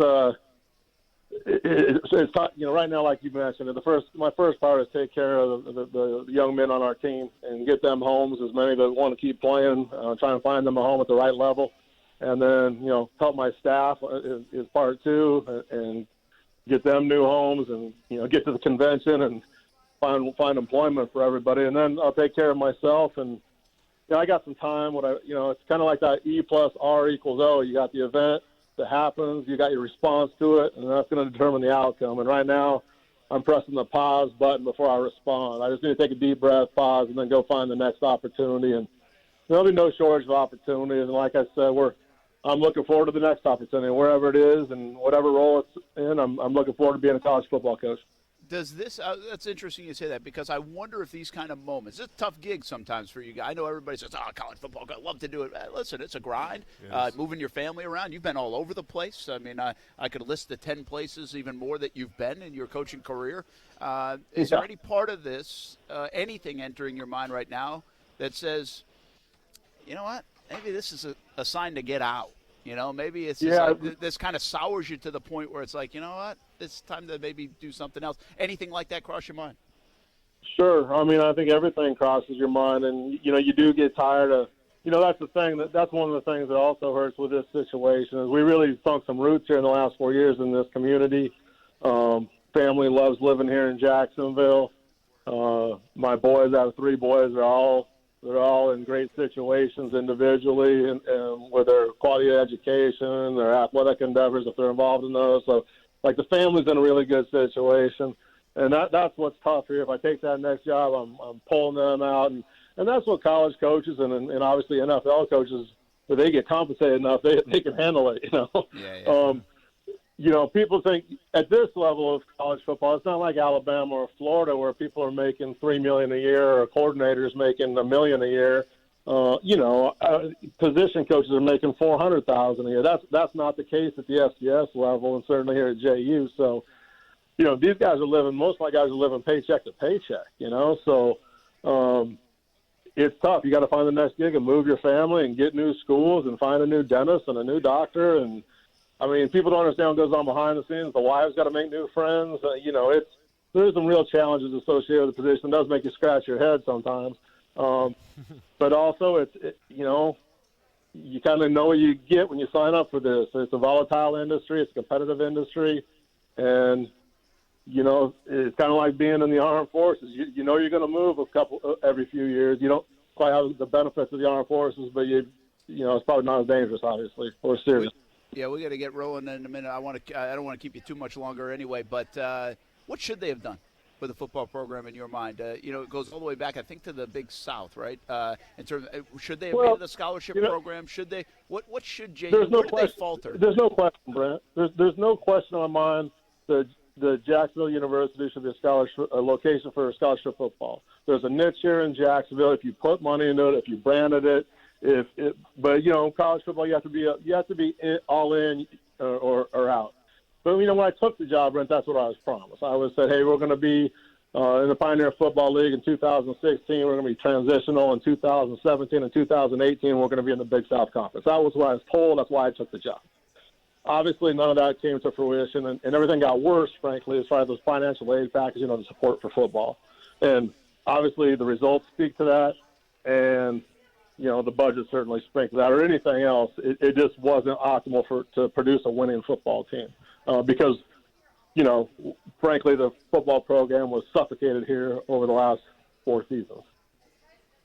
Ian Shields with us, former JU Dolphins football coach. Will they ever play football again on the campus of Jacksonville University? Because these things do come back from time to time. Oh, they do, and you never say never. And it's hard to rally a university around a math class. It's hard to have homecoming at the soccer game. I'm just, being real. So, that I think they'll miss the enrollment. I think they'll miss the diversity. I think they'll miss the male enrollment. And I think there may be some regrets, 15, 20, 25 years down the road, and hopefully they do bring it back. Like I said, it's a great game, and also I realize, I believe we're still in the South here in Florida. People love college football, and it's too bad there's not an option for young men here in Duval County. You have Edward Waters now, and that's it. And then you gotta get in your car and use half a tank of gas to get anyone else that does it. Yeah, and I think that is the interesting thing to me from a dynamic. You look at University of North Florida; they obviously don't have it and haven't had it. So it's interesting when you have to add it. It's a different animal, and I think they're probably making the right decision, quite frankly, to not add it and keep basketball front and center. I've argued and just to be frank, I think JU hasn't put enough into their basketball program over the years. And whether football had anything to do with that or not, I don't know, but they should have put more into it, and maybe that does happen going forward. But it's very odd. Yeah. It's very odd to look at JU and UNF, the two universities here in town. I understand you have Florida and Florida State, and we do have Bethune-Cookman and EWC, but it's very odd to look at those two institutions now here in the South and say, they don't play football. That's a weird thing. Well, it is, and I just think it just depends what the strategic vision is for each institution. Obviously, it wasn't in the cards here at Jacksonville and not in the cards at UNF. But you could make a compelling case for it to be. The university here just came into a $150 million bond here in the last year. There's some money here. You can look around at all the buildings being built. There's some money here. It would have taken a lot of creativity to keep the football program attached to some of that and support it. Absolutely. Ian Shields with us. One last question for you, man. What would you say the percentages are, if you had to guess, of kids, you said I think 95 in your locker room, that will choose the tuition angle and say, hey, I'm going to make this easier on mom and dad. That's a nice little lottery ticket to have. Or their passion to play football and college football that will outweigh and go somewhere else. Any idea? Will it be a 50-50 type of thing, 80-20 type thing? What do you think? Yeah, I would say probably 80-20, maybe 70-30. I think most are going to try and get out and find a place to go play football. It kind of gets in these guys' blood. That's part of how they identify as young men. And they're getting a great degree here at Jacksonville, and it's a great school, and there's some great people here. So some of those kids might take that offer that might be on the bottom of the depth chart, not played, or maybe not as passionate about the game. But I would say you probably hit it close. 80% are going to try and get on. Somewhere between 70 and 80% are going to hop in and find another team to play. There are some great NAI options in Florida, some D2 options here regionally. And we had a line of coaches coming in our offices in the last couple of days. The body's still not even cold, and it's recruiting central. It's like we're a junior college right now and getting kids placed.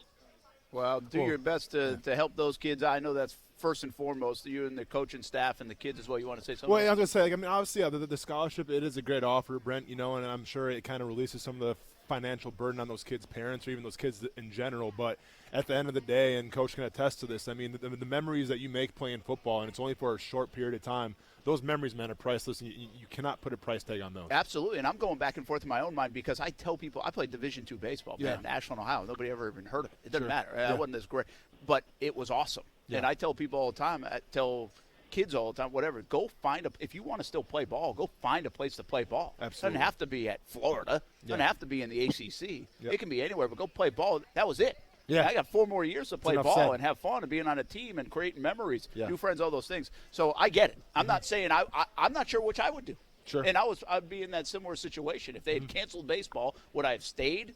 Or I could get a free tuition at Yeah. school or go? I don't know. I think it's a really hard decision. And I guess, Coach, you're going to have to play part psychologist a little bit with some of these guys. Yeah, and then some, you know, we'll try and help point in the right direction. But by and large, they're going to go out and want to go play. I mean, like I said, it's in their blood, and you only get one. Like the window of opportunity to play college football is really small, right? I mean, you got 5 years to get 4 seasons in, and it's a tight window, and not many are going to play beyond at the next level, obviously.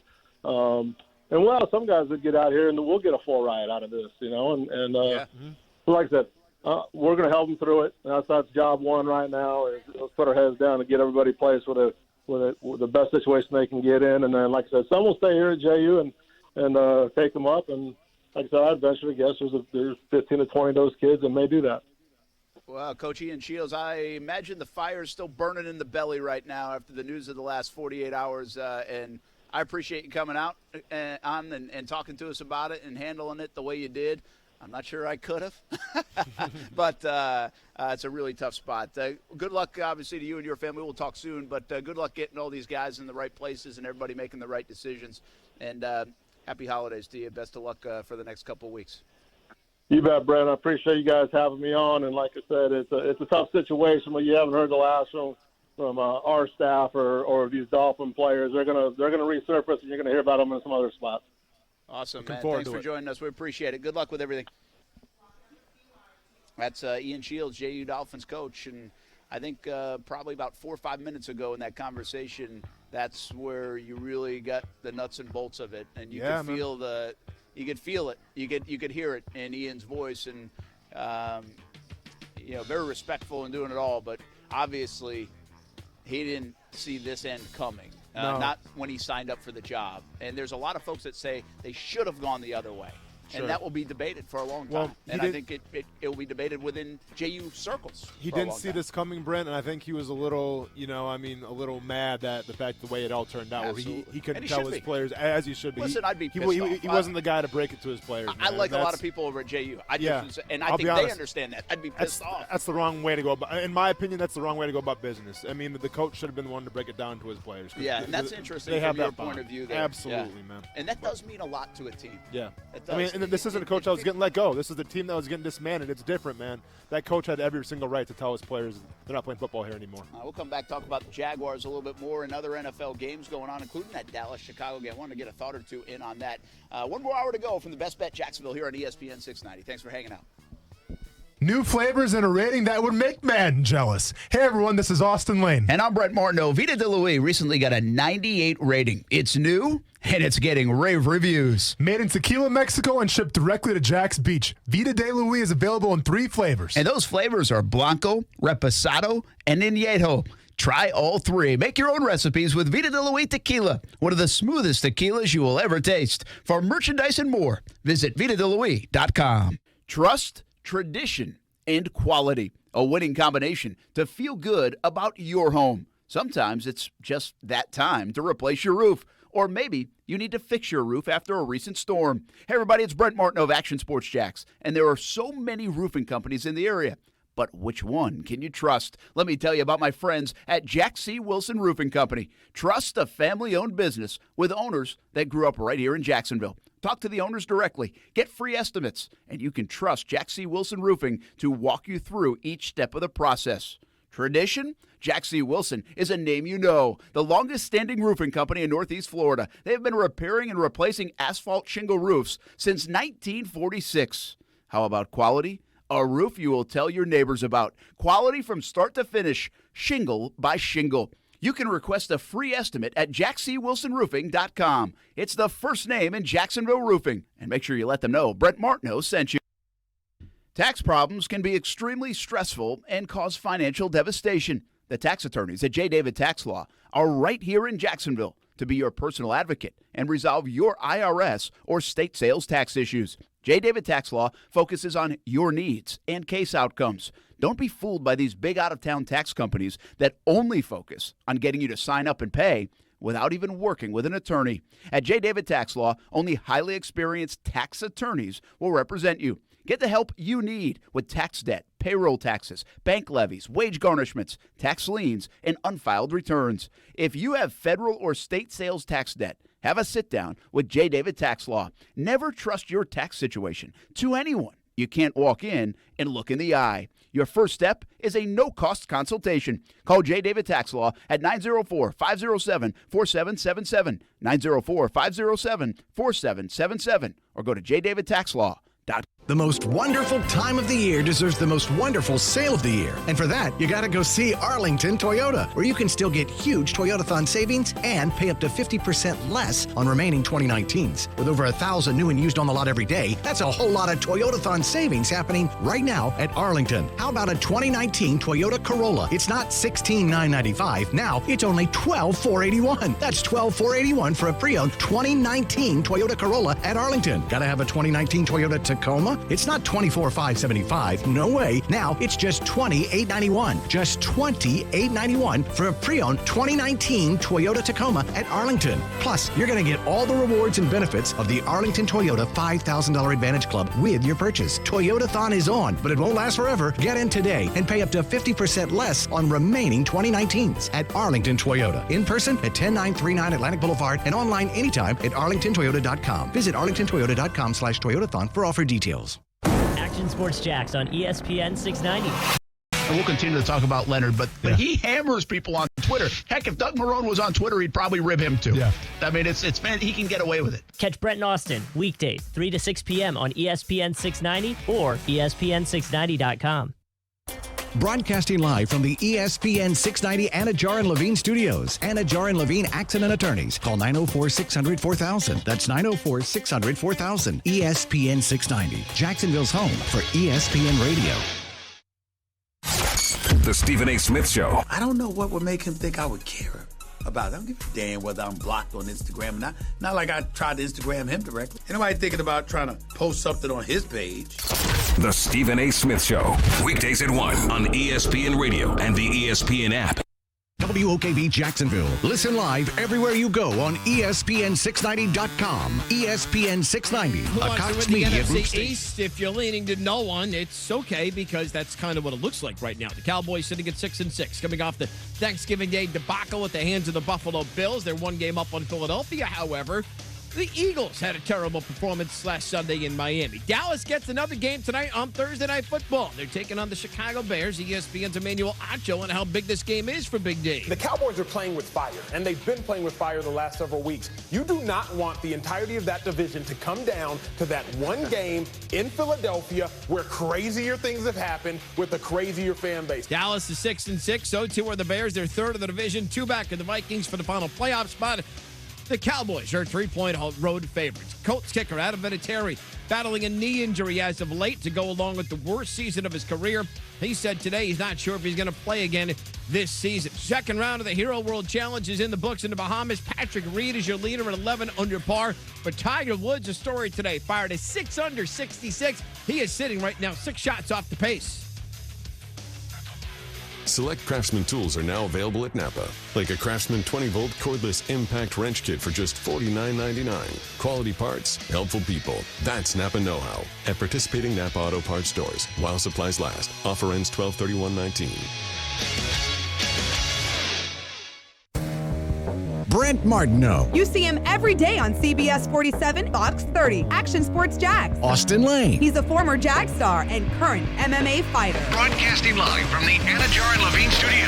This is Action Sports Jags on ESPN 690 and ESPN690.com. Not to take anything from Nick, but I mean, he got hurt very on, and then things didn't go his way. And then we was able to see Gardner do a lot of things for an extended point in time. So, I mean, also we get a little bit more excited when you see him come in because you know things he can do, but we know what both quarterbacks can do. So, always equally excitable, but I mean, Gardner has the magic, I guess. I tell you what, Avery Jones is a walking soundbite. He has the sauce, man. He has that magic. He is. He's really good. Our conversation a little bit earlier about Gardner Minshew and Nick Foles and the locker room, and I think that's a pretty good example of it right there. Listen, he's got a buzz about him. I mean, whatever that is.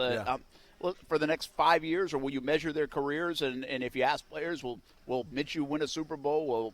Will Foles be a better quarterback? I don't know where that would lie, but right now it feels like there's a buzz.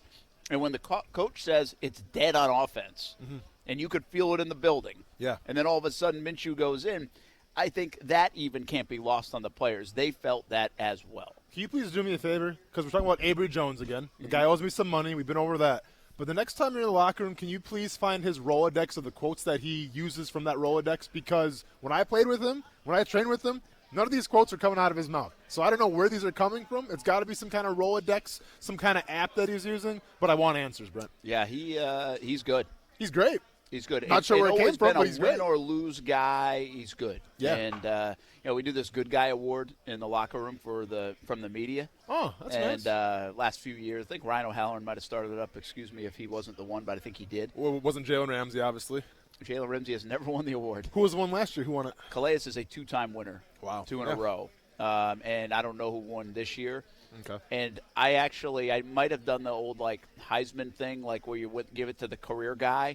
Sure. Instead of the guy, or it's like the Bill Belichick should be coach of the year every year, or Nick Saban should be coach of the year every year, but they're not. But you're generous. Sorry, Calais, but I actually bumped them down to number 2 wow. to give a little love to Avery Jones. Okay. And I actually made Avery Jones my top pick. Wow. Now I don't know if Calais will do the show now with me. Yeah. Well, tonight. Where does Chris Conley fall on this depth chart, man? I think I had Conley at number 3. I believe. Okay. Because you do a show with him too, man. So. And I will say, but that's not what that award is based on. No, I know. I'm just messing. And I do think I've actually been a little more detached than ever before, given the time frame when the locker room is available. Sure. So I have not gone in there as much. Yeah. So, quite frankly, I even told DeRocco was doing it, Mike DeRocco from ESPN. Yeah. And I said, I'm not sure I should even have a vote. I haven't been in there that much. Yeah. I feel like I know the guys, but I haven't been in there that much. So, but anyway. We'll see who wins. But there's some good guys in that locker room. I just thought Avery Jones is kind of one of those under-the-radar guys that probably deserves some recognition because the thing about it is it's easy when it's going well. Of course. You know that. When it's course. bad, and Calais is one of those guys that always gets up to – Conley is a guy that gets up and talk all the time. Well, I think even a young player like DJ Chark has been very good, and he'll answer questions. You get some other – and I don't mind the others that say I don't want to talk. I really don't. I mean, unless it becomes an habitual thing. TJ Yeldon used to be really tough to get. Okay. But I always gave TJ Yeldon a little bit of credit because Yeldon – I remember this day in Indianapolis where Yeldon ran for 100 yards and 2 touchdowns, and we tried to get him after the game. He's like, I'll talk to you tomorrow. I don't want to talk today. And I'm like – anytime you'd want to talk would be that. You just ran – so I can appreciate a guy who says after 2 touchdowns and 100 yards, I'm going to talk tomorrow. I don't want to talk today. He's consistent. Not just after 2 fumbles and 20 yards. Even when it's going good or going bad. So I can appreciate that, but he was always the toughest guy. There were just some guys over the years that you just didn't know. Because Yeldon's one of them. Yeah. Because he was just really tough. I don't know if that was an Alabama thing. I don't know if that was a Yeldon thing. But I never could get a good feel for a guy like Yeldon, even through interviews, because you just didn't do it enough. Then there's your guy from your time, who I think is the most genius play of all time, and that is Derek Harvey. Because Harvey, it was a genius move. Yeah, he was so bad in front of a microphone. Sure. So bad, within a month. Yeah. Everybody was like, I ain't even You're going over there. You don't want to do it anymore. I'm not even going over there. Now, I'm not doing it. Was that contrived? Was that planned? It might have been. Might have been. I'm not going to snitch on anybody, but it might have been. But whatever it was, it worked. Sure. Because I never went – I mean, he was here for how many years? 3 years? Yeah, 3 years. And I would say outside of those first Didn't month give you any or kind of two, substance. I never went over. It was just it was a fruitless effort. Yeah. Well, and listen, and I'd probably vote Avery Jones as well. I didn't have a vote, unfortunately, but I don't really need one. But if anyone's got a right to be over it, Brent, it's the guy who's the longest tenured Jaguar in that locker room, and that's Avery Jones. So the fact that he's been professional throughout his entire career, it says a lot about his character and his upbringing. So props to him. Yeah, I got appreciation for those guys who just don't fly up. They're kind of like what Ian Shields just talked to us. Yeah. I'd be so mad right now. Oh, dude, last thing I want to do is relive that scene again, especially after it's so fresh. But I think a little bit of part of Ian Shields wanted to get his side of it also. Fend for his players and coaches. There's got to be a lot of angst right now over there in that situation. So we appreciate him coming on. We also have the happy hour horn ready to rock and roll. I believe, Scott, let's hit it.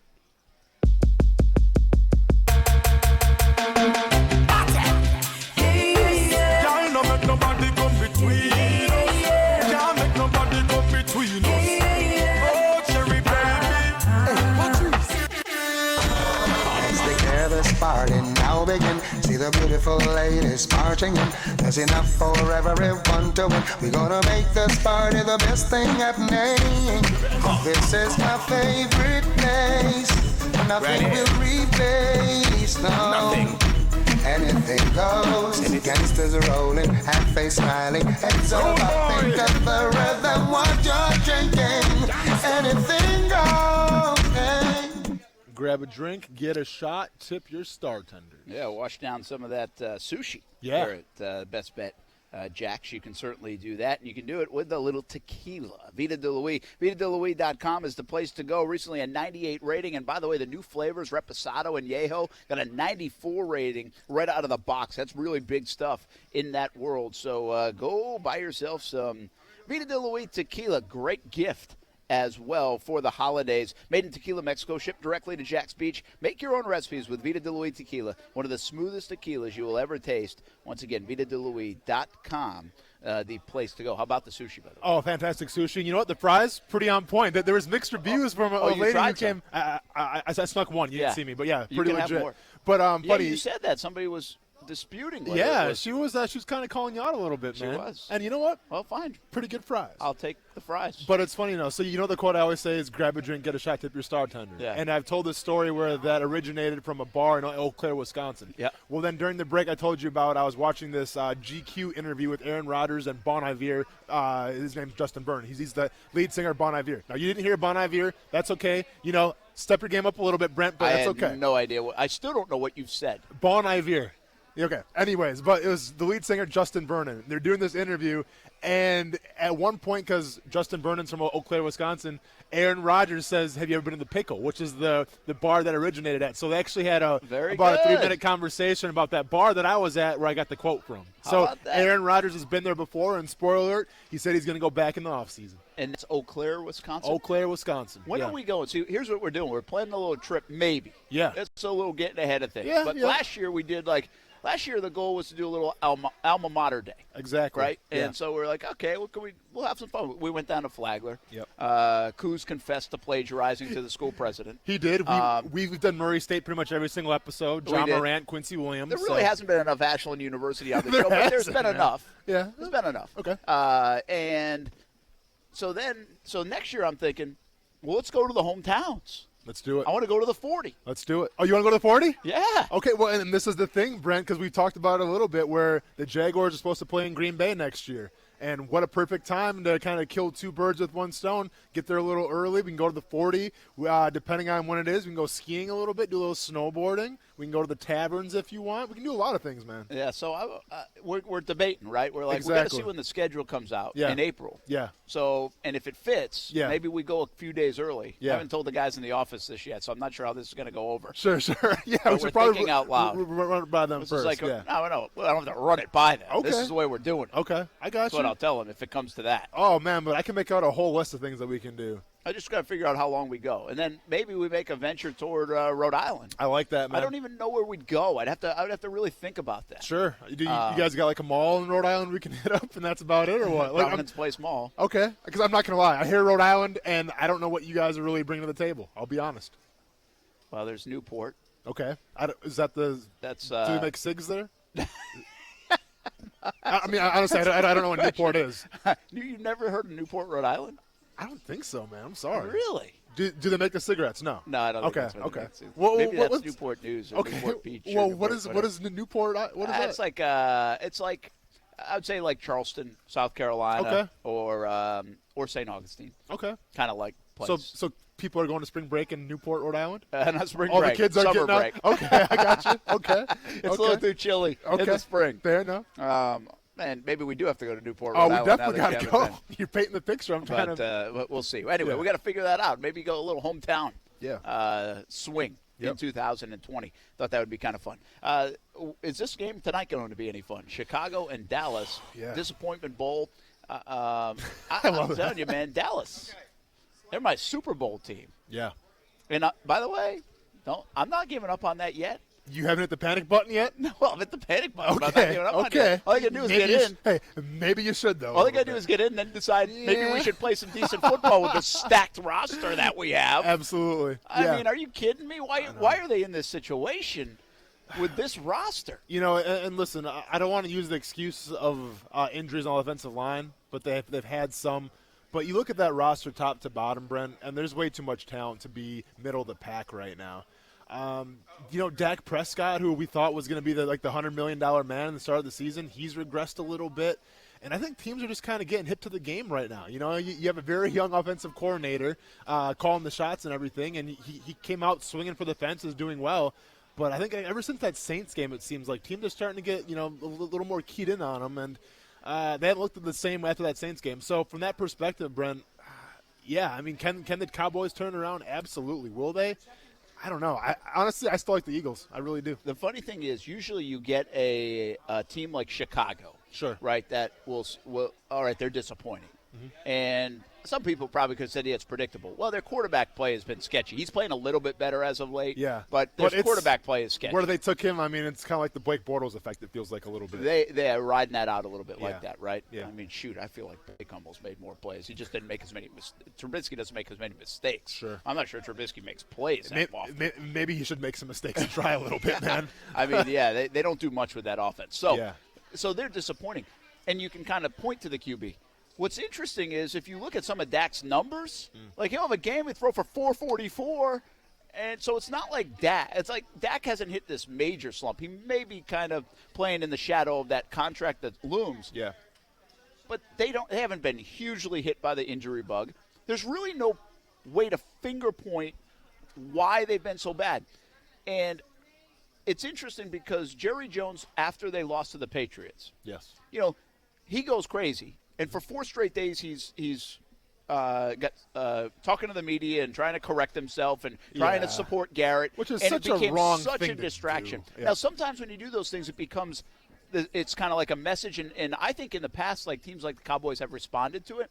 Well, this one was on Thanksgiving week. It was a short week. They did not respond to it. So now it balloons and it adds up, and now you're like, who are these Dallas Cowboys? So it had the opposite effect. If he was going to do something like that, he should have done it when they lost to the Jets. Exactly. Remember that week, way back early on, where nobody was losing to the Jets, and they lost to the Jets. Yep. So they're just weird. It's just you got to believe that cloud of Jerry kind of does something to their team because I mean, Ezekiel Elliott's obviously not having this unbelievable year, but he also hasn't been terrible.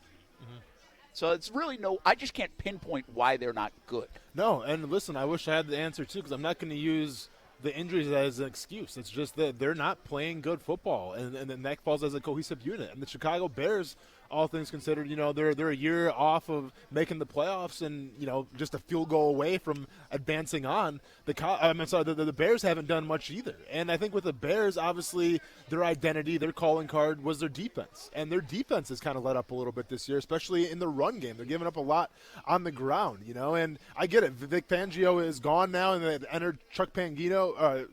I'm sorry, Chuck, what is it? It's the guy from the Colts. Yeah, Chuck Pagano. And, his philosophy is a little different where he likes to blitz a little more, and Vic believes more in just, doing the base defense. So that's changed a little bit. But all things considered, the Bears' defense has been a liability, but let's keep in mind it goes hand in hand. When your offense isn't rolling, there's only so much the defense can do before, I guess, everything just breaks away. Who do you like tonight? It feels like a must-win game more for the Cowboys, I feel like, because if the Cowboys don't win this one, it's like, man, what are you guys doing? And it is in Chicago. It's on Soldier Field, where that field is absolute trash to play on, especially this late in the season. But I think I'm taking Dallas. I am too, and I hate road teams on Thursday nights. Of course. Hate them. Especially at that field against, the Bears defense. And this is why I wouldn't be a good bettor, is because a lot of times I just don't go with the trends. Yeah. If you just ride the trends, but I just don't fully believe Dallas is that bad. Mm-hmm. And so I'll take Dallas tonight, and I'll lose that game because the trend says take Chicago. Yeah. +3 at home on a Thursday night. Of course. And the trends say it's a cold weather game, probably going to be a very physical game. Obviously, I think the Cowboys have the advantage in the trenches. You got Ezekiel Elliott, but somehow, you just have the bad feeling that the Bears are going to find a way to win. Yeah, it's two teams you just don't trust. Exactly. You can't trust the teams right now. Two disappointing teams for sure. Hey, when we come back, let's get back to another disappointing team, that one right here in town. Except their games down the stretch won't matter nearly as much as this one tonight we're talking about. Yeah, the Jacksonville Jaguars. Miles Jack, done for the season. We'll get back to that part of it. What does it mean? Donald Payne, a little show and tell moment for him coming off a pretty good performance a week ago. More Jags. It will stay in your lane. Let's bring it back. It's been a while. What is that again? Yeah, we're going to rev it up. Okay. Let me go to the archives real quick, and I can dig one up. It's on the way. ESPN 690. Action Sports Jax with Brent Martineau on ESPN 690 is brought to you by Bestbet Jacksonville and Orange Park. Now, the First Alert forecast on ESPN 690.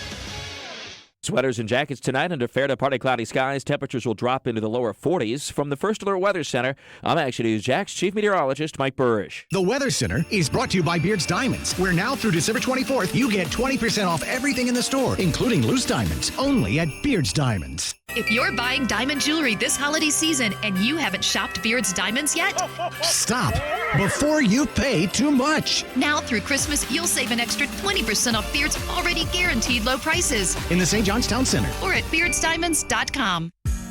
When the time comes to get your roof replaced, call Big Fish Roofing. We don't require any upfront deposits, and we are locally owned and operated by Jacksonville natives who have built their business on quality and integrity. At Big Fish Roofing, we know your roof is the first line of defense against the elements, so we make sure to deliver a quality project in a timely manner. You can find us at bigfishroofing.com or facebook.com/bigfishroofing, or give us a call at 904-685-8334. Hey guys, this is Allie McDeal from both Bestbet Card Rooms. Bestbet's annual Winter Poker Series will be starting on January 17th at our Jacksonville location. With 12 poker events, the Bestbet Winter Poker Series has something for everyone, including the main event featuring an $1,100 buy-in with a $200,000 guaranteed prize pool. Whether you're looking for a low-limit or a high-limit event, the Bestbet annual Winter Poker Series will have a seat for you this January. Experience the best at Bestbet Jacksonville. As you know by now, I love the wings at Mr. Chubby's Wings. Hey, everyone, this is Brent Martineau. You'll love them, too, and you have to try the wings. But Mr. Chubby's has a full menu. Parents, kids, and sports teams, this is made for you. The American Dream Special. Burgers, fries, and a famous Mr. Chubby shake for just $12.99. The American Dream Special. I suggest throwing in some wings, too, especially the Maple Cajun. 2 locations, the West Side and in Fleming Island. Chub it up at the place to be, Mr. Chubby's Wings. When you owe IRS or state sales tax and can't pay, call J. David Tax Law for effective tax help. J. David Tax Law can stop IRS or state collection actions and protect you from financial ruin. Call J. David Tax Law for a no-cost consultation at 904-507-4777. That's 904-507-4777 or at jdavidtaxlaw.com. Peace of mind is only a click or a phone call away. We're local, you're local, shop local. This holiday season, shop local retailers right here in the 904. When you shop local retailers, you're making an investment in our own community. Shop the 904. Powered by Cox Media Group. Alexa, how do I drive more customers into my business? First, people will need to hear about you. Then you need to be online where they look for you. Then you need to be involved in the community. Then you need to... Whoa. I don't have time for that. I need to run my business. Okay, searching for a local team that can help. Local Solutions, your local marketing team putting you at the top of mind. Visit JacksonvilleLocalSolutions.com today and let us take your business to the next level. Local Solutions, powered by Cox Media Group. Marketing solved. Sí, very intrigued by the Dan Le Batard Show on ESPN Radio. You know where you win games, Dan? In the trenches on Sundays. Appreciate all your thoughts on this matter. The Dan Le Batard Show with the Stuttgarts on ESPN Radio and ESPN News. Now, back to Action Sports Jax on ESPN 690 and in the TuneIn Radio app. Yeah, it's tough. But like I say, things happen. You know, a lot of things is out of our control. You know, the biggest thing that I learned that, you know, you have to control what you can control. You know, so I try to go out there, play my part the best way I can to help the team out. That's Leonard Fournette. He's been doing his part now. And that was one of the things I wanted to talk about a little bit today is where can the Jaguars take this season from an individual standpoint? You know, you got guys like Leonard Fournette, who's about to go over 1,000 yards. Obviously not many touchdowns, but he'd love to add to it. Maybe even, you know, pile up some touchdowns, 5 or 6 of them in the last 4 games, and then it looks a lot better. His receptions, he's already broken the franchise record for receptions in a season by a running back. Sure. He's 3 clear of that record, and he's got 4 games to go. I think getting 16 games in for Leonard Fournette and staying healthy would be a huge milestone. Without a doubt. When you think about some of the individual things, and that's really all I've got left, I want to see Gardner Minshew play, right? How many wins can he pull off? What does he look like? I think it's a big deal. These next 4 games it will shape some of our narrative and perspective going into this offseason of what this team might look like and be in 2020. But Fournette having a good year, really good year, and finishing that off with stockpiling some numbers. DJ Chark, he's on the verge of getting 10 touchdowns. That's a magic number for a receiver. So if he could get those 10 touchdowns, get to 1,000 yards. Heck, Chris Conley, is about 350 yards away. That seems like a lot. It's probably too much. But could he catch a little fire in these last 4 games, have a couple 100-yard games, and then he might knock on the door of 1,000 yards. So there are those things to look at, including Josh Allen, who we'll have on Jaguars All Access coming up tonight at 7 on Fox 30. And he's already got the rookie sack record, but now he starts putting together a resume like Yannick Ngakoue has put up, and you start projecting 3-4 years down the road and how many sacks he might start compiling.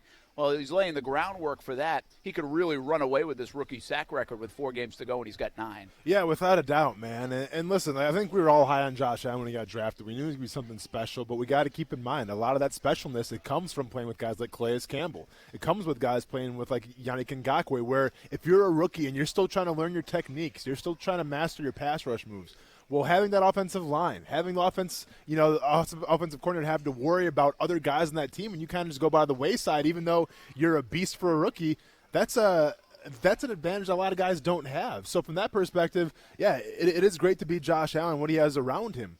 To get back to Leonard Fournette's purposes a little bit here, I think the biggest question we had, Brent, is can the guy play a full season? And I think going forward now, especially because you look like a Todd Gurley, you look at all these running backs now, and their expiration dates, Brent, they seem to be getting, just closer and closer to 2-3 years here, and you're on to the next one. And I think with Leonard Fournette, if he can stay healthy, knock on wood, if he can have a good start to the last quarter of football for the Jacksonville Jaguars, it's only going to benefit him going forward, because if he can show that, yes, I can play a full season, I can take the brunt of the workload, well, even if a new coaching staff comes in here, they're going to like that and probably want to sign him to a new deal. Yeah, that's then that will be the next phase of that, right? Yes, yeah. Will that eventually come up?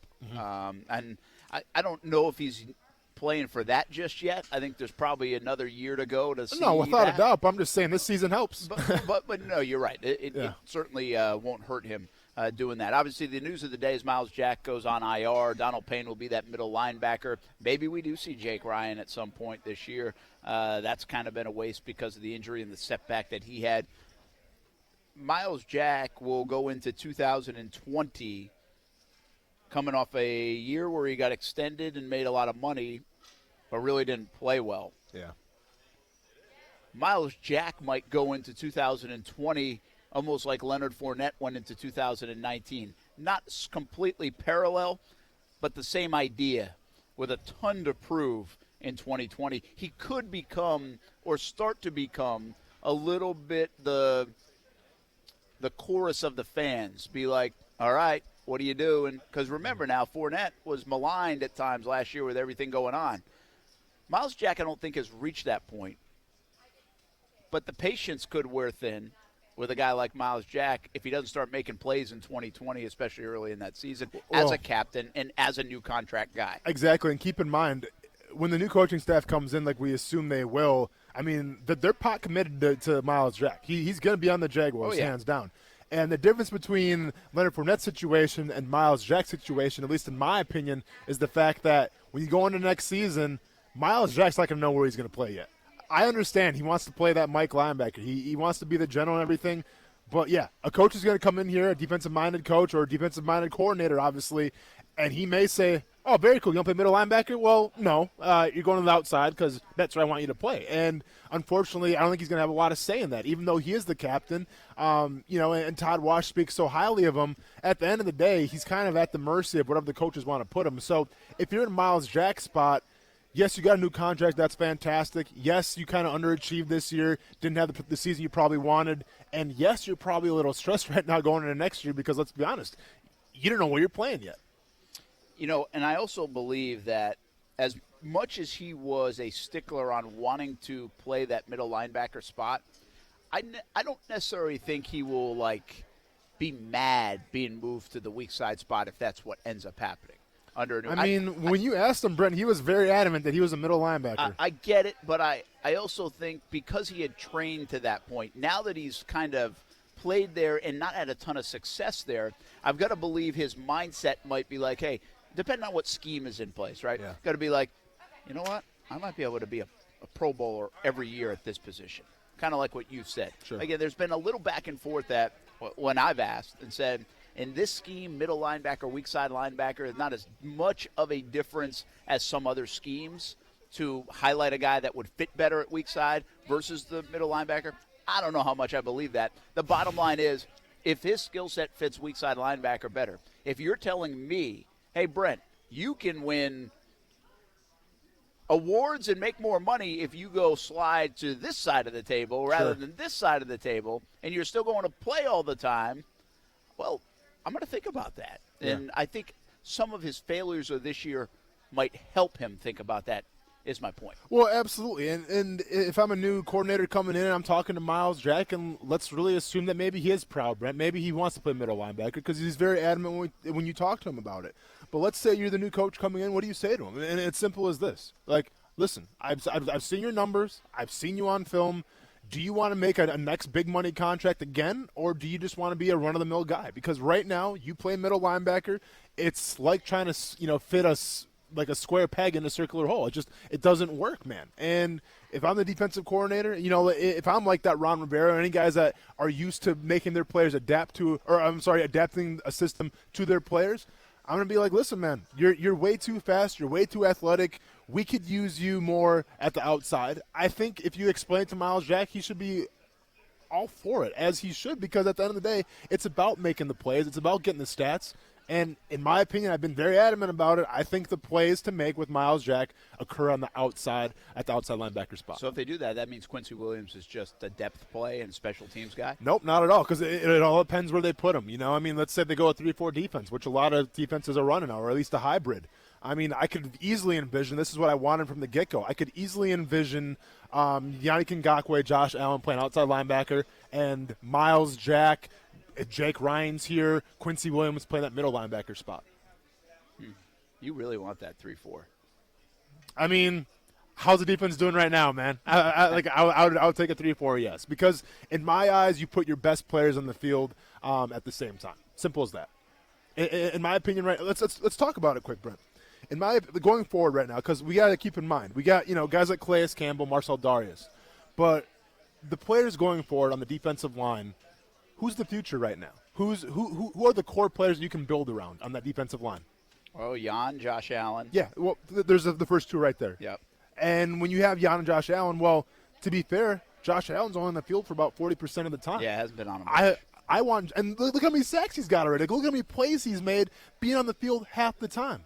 I want that all the time. I want a player like that on the field 100%. I want Yannick Ngakoue on the field 100%. That's why I'm so adamant about the 3-4 defense.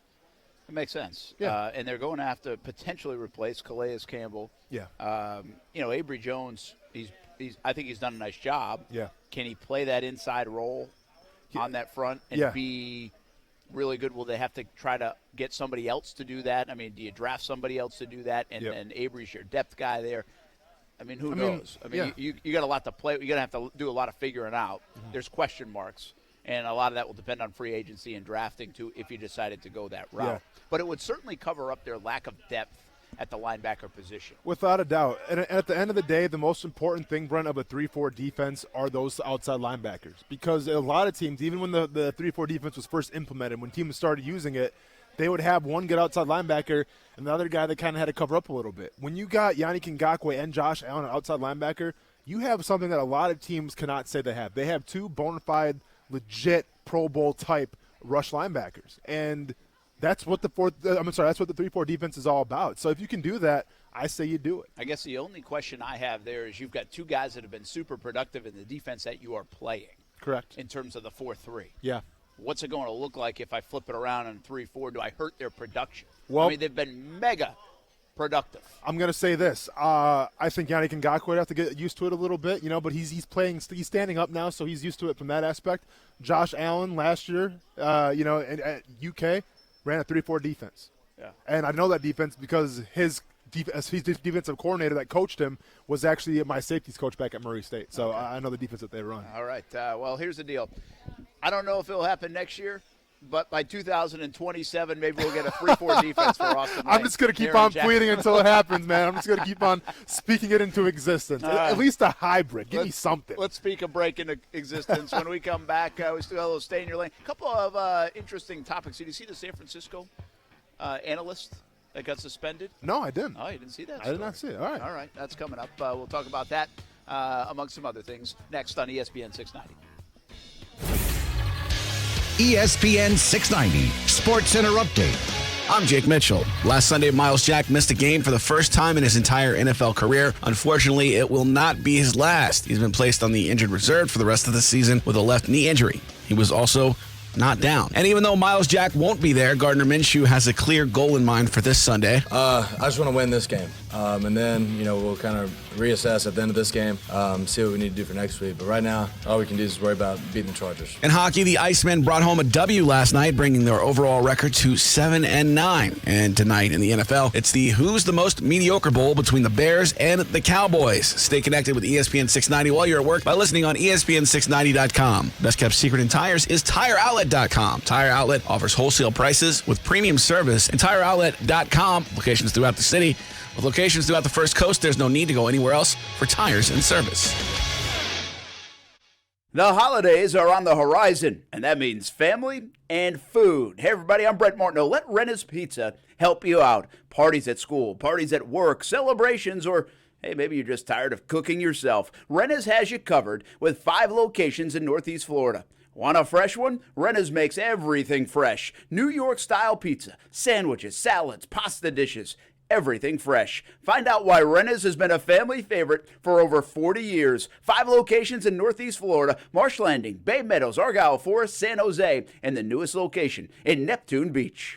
Men, are the effects of hypertension, diabetes, or prostate cancer preventing you from having a satisfying love life? In just one visit, the doctors at Prime Men's Medical Center can help you overcome ED or PE to regain your confidence and have you last longer in the bedroom. Name brand pills don't work for many men and can have serious side effects. The highly skilled physicians at Prime Men's Medical Center provide custom blended medications that are safe, effective, and work immediately, regardless of your medical history or age. You'll see results on your first visit, guaranteed, or your consultation is free. So, if you have problems in the bedroom, call now for a private consultation. One call, one visit, one simple solution to regain your love life. Call Prime Men's Medical Center now at 904-206-8105. 904-206-8105. That's 904-206-8105. Pop quiz. If you sell a home for $500,000, how much would a traditional real estate agent charge in commission? If you guessed $25,000 to $30,000, you're right. But if you think that's the only way, you're wrong. This is why thousands of homeowners are making the switch to Rex. With Rex, you get a dedicated agent and a full-service experience at a fraction of the cost. Rex uses game-changing technology to cut out the middleman and save homeowners tens of thousands of dollars in fees. See if you qualify by calling 833-REX-HOME. Remember, this is your home. Why give an insane amount of equity away to an agent? Rex offers the lowest fee in the industry without skimping on service. You'll work with an experienced real estate team with you every step of the way. Get the most out of your home. See if you qualify by calling 833-REX-HOME. 833-REX-HOME. Florida, CQ 1057788. Minimum fee may apply. Not licensed in all 50 states. Visit rexhomes.com to see if Rex is available in your area. Rex fully supports the principles of the Fair Housing Act and Equal Opportunity Act. I'm Dr. Eric Kim at the Heekin Clinic. I've dedicated my career to helping eliminate joint pain many patients suffer every day. At the Heekin Clinic, we use the most advanced surgical and non-surgical techniques, including robotic-aided knee replacement, which has produced outstanding results for our patients. I'm excited to be part of the Heekin Clinic team and look forward to helping the patients in Northeast Florida live a pain-free life. The Heekin Clinic, complete orthopedic care specializing in total joint replacement. Visit HeekinClinic.com for more information or to set up an appointment. Before I got married, my dad told me, happy wife, happy life. Really? Mine told me, get her bling, you'll be king. That man's a genius. Your JCPenney associate will help you find something that sparkles as much as she does. Shop select fine jewelry up to 60% off. Plus, save an extra 40% with your JCPenney credit card and coupon. JCPenney Rewards members get select diamond jewelry for just $25. JCPenney. Offers valid 12/5 to 12/11. Credit offer subject to credit approval. $25 diamond jewelry excluded from coupon. Other exclusions apply. See jcp.com for coupon and details. 'Twas the holiday season, and in your garage, a brand new John Deere. That's not a mirage. With neighbors admiring your shiny new ride, it's your year for a Deere to fill you with pride. So if additional offers are what you desire, see our low rates before they expire. Now start up your engines and drive out of sight. New John Deere equipment for all, and to all a good night. Make it your year for a Deere. See your John Deere dealer today to discover more amazing deals and attractive financing offers. Action Sports Jax on ESPN 690. If there was an award you can give a guy that has the fastest get off in the NFL, I would be campaigning for that award for Marcel Darius. It's not only the first step, Brent, it's also the hand placement. Catch Brent and Austin weekdays 3 to 6 p.m. on ESPN 690 or ESPN690.com. Brent Martineau. You see him every day on CBS 47, Fox 30, Action Sports Jax. Austin Lane. He's a former Jag star and current MMA fighter. Broadcasting live from the Anajar and Levine studio. This is Action Sports Jax on ESPN 690 and ESPN690.com. Josh, as a rookie, I think he's making an impact, which I think it's tough coming from college to the NFL to be an impact rusher as a freshman, as a rookie. And you see him doing that. And a lot of it is, credit to the young man. Obviously, Coach Rebovich has done a really nice job with him, getting him to understand how to study the tape, break down his opponents, and attack an offensive lineman.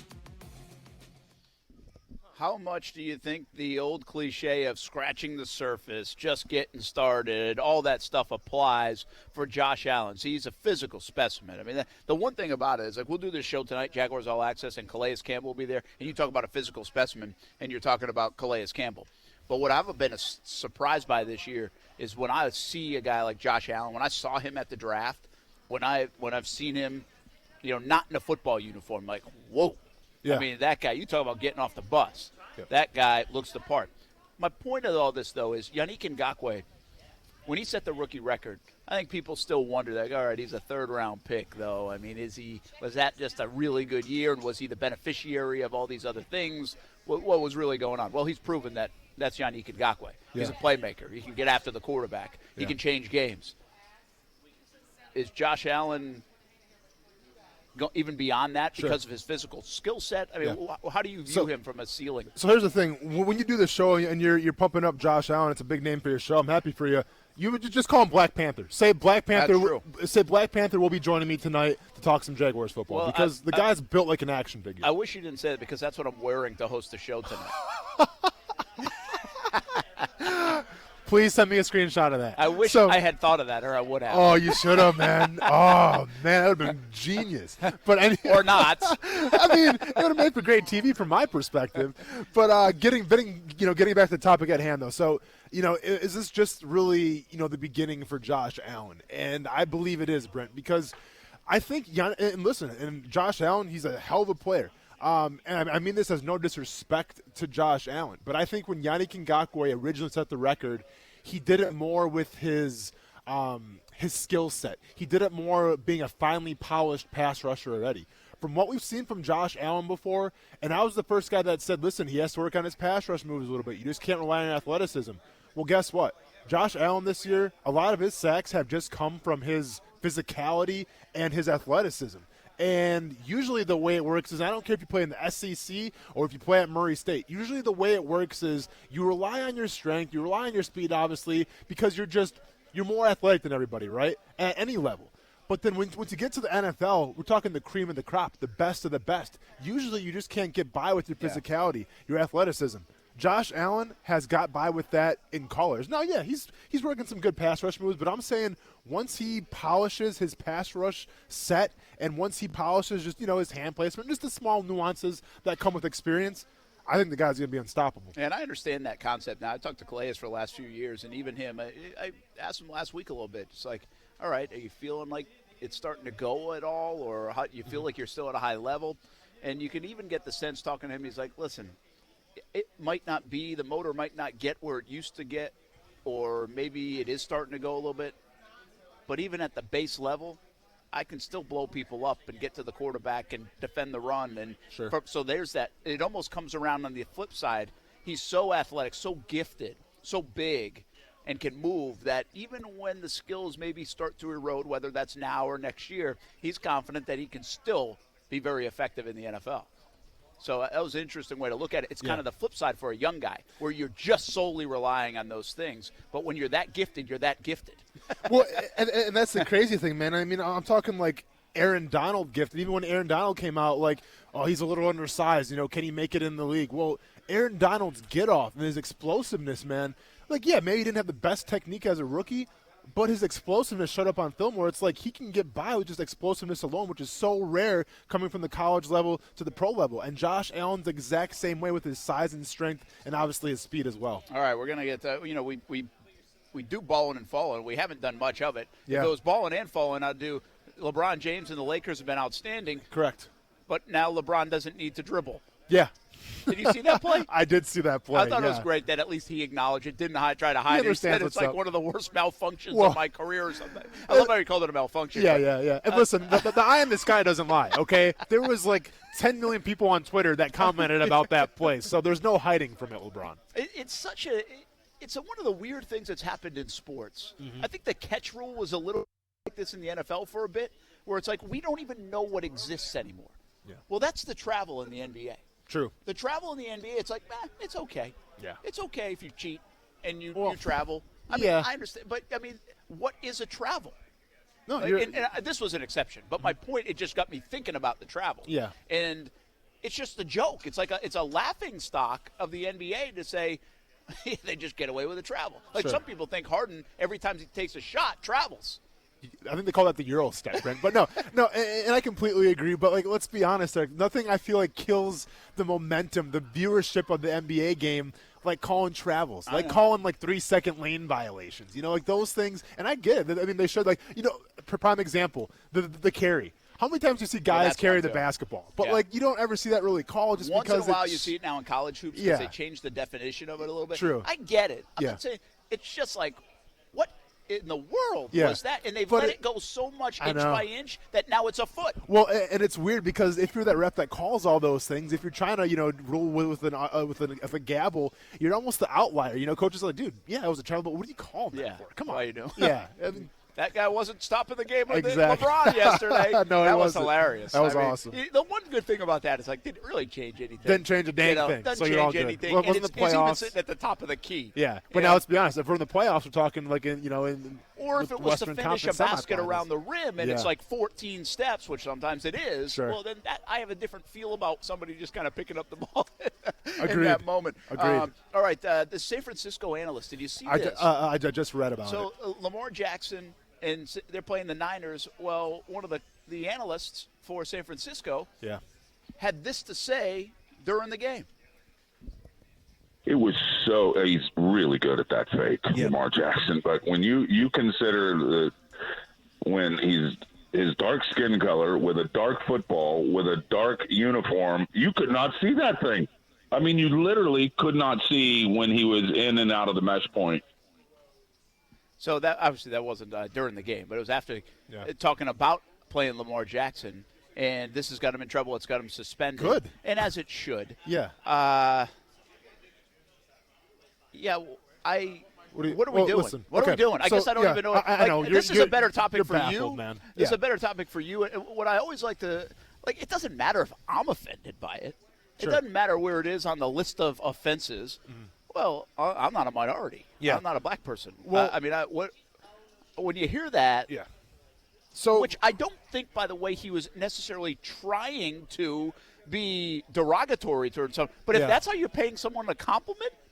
Well, yeah, and here's the thing. And the guy's name, congratulations. You got all of you talking about you. The guy's name's Tim Ryan, okay? So I said your name. Maybe you got what you wanted there. But Congrats on that's you. my point. I don't think he was chasing after that. Did well, it sound like he was chasing after that there? Didn't. It did. But at the same time, all you got to say is good. Good. You know what? I'm glad you said that because you know why? You're telling on yourself, man. Yeah. If you're trying to pay somebody a compliment by saying that the football got lost in their black skin and their black uniform, you're an absolute idiot. And if you said that and it didn't register that, ooh, I should apologize for that ASAP, well, then you're telling on yourself even more. And you know what? I get it, dude. Like I'm part of the media now, so like.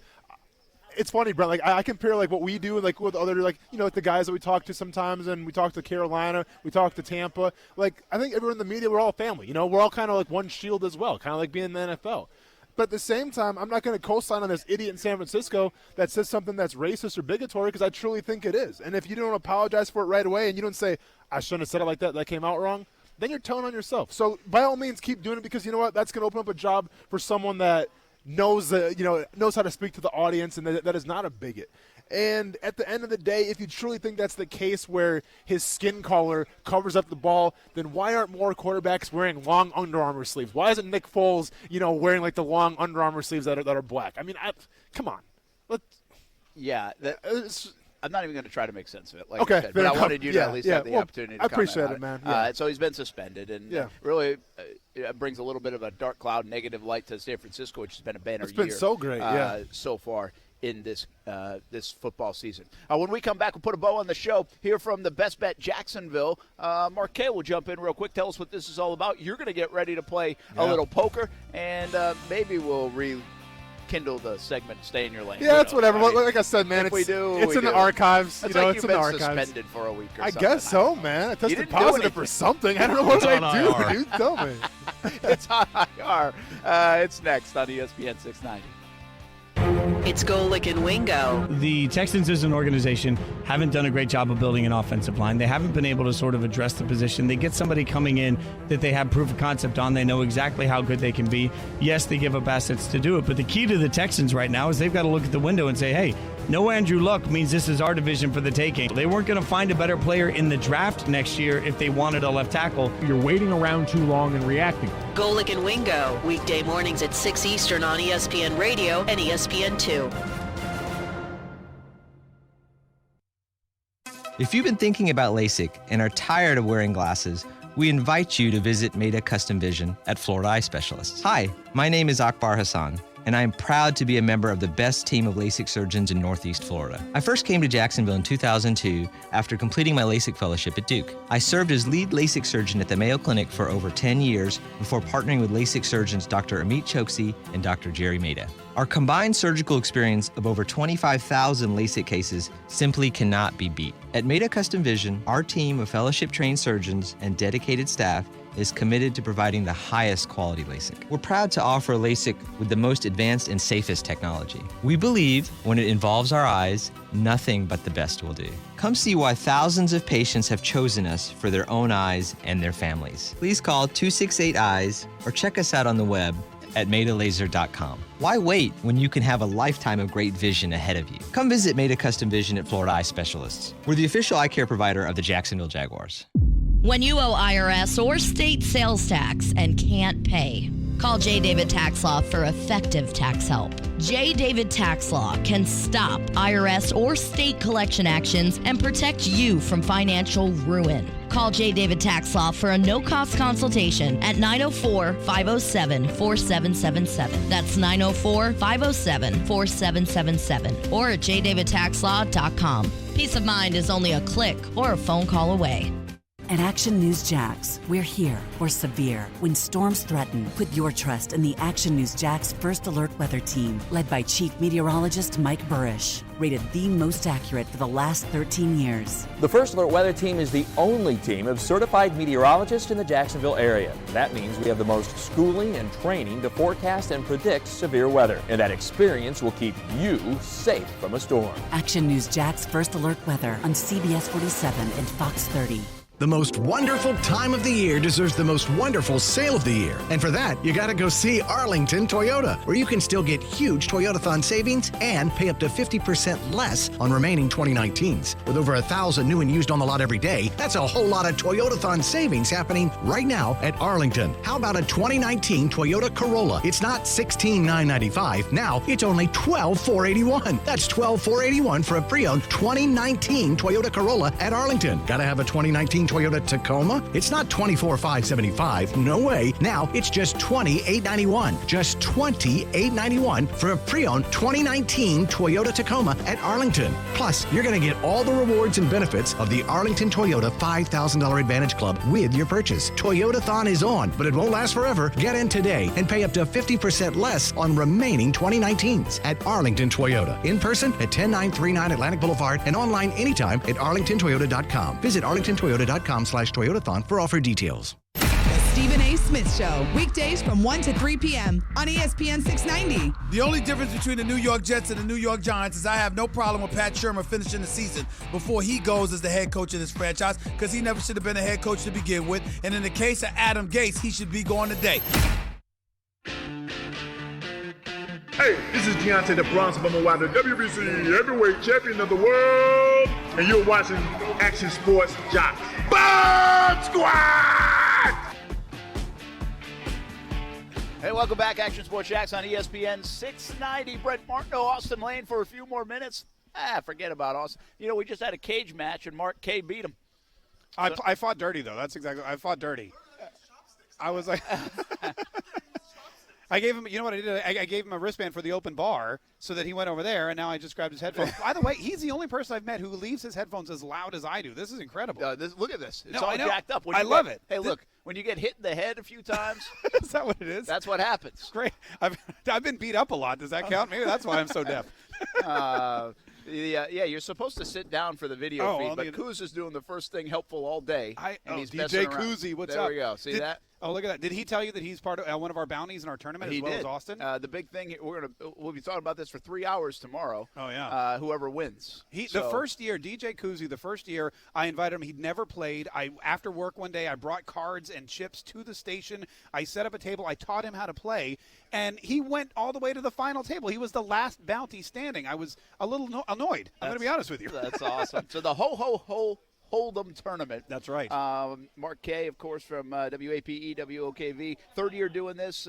K's Kids, dreams come true, which is fantastic. They're great. A lot of dollars going to help kids around the holidays. It's pretty cool. Cool night, huh? It is great. And, the first time we did it was like, hey, let's just try this, which always happens with an event. The second year, we're like, all right, let's try it one more time. But when you get to the third year, it really explodes. And even we were just talking, the Bestbet over here, and they're great. They moved us to our own private area because we've grown this event so much. We've raised more money pre-sale than we have total after the tournament in the last year or two. So I'm really looking forward to tonight. We have almost 12 full tables. We're broadcasting it, of course, as always, and just the general. And it's fun. That's the other thing. So you get a lot of amateur poker players who are here to drink and hang out and eat and have a good time and help charity, and they all walk away going, man, that was a blast. That's awesome. Are you any good?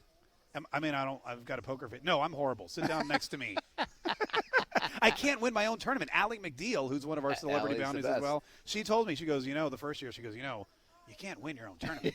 That's true. And then she knocked me out, so it all worked out. Very good. All right, Mark K from WAPE, WOKV. Nice job with this, man. Hey, good to be out here. Thanks for having us out. Oh, but anytime you guys are welcome, and thanks for saving me some sushi. I'm eating Austin's seague salad before he gets back here. You're invited. You better hurry up and run before he hits you for it. Make sure to check out this in years to come if you're not a part of it this time around. K's Kids, Mark K, and the Action News Jacks and Cox Media family as well. They'll be out here with some of the personalities. Austin Lane's playing, Kuz is playing. So good luck tonight in poker. Did you have fun? Did you have fun talking behind my back for the past couple minutes? Yeah, it's not really behind your back because you're like right here. Hey. I just know we're out in public so you won't hit me. I'm going to be honest, man. I was going to bring you to the gym and teach you some stuff in MMA.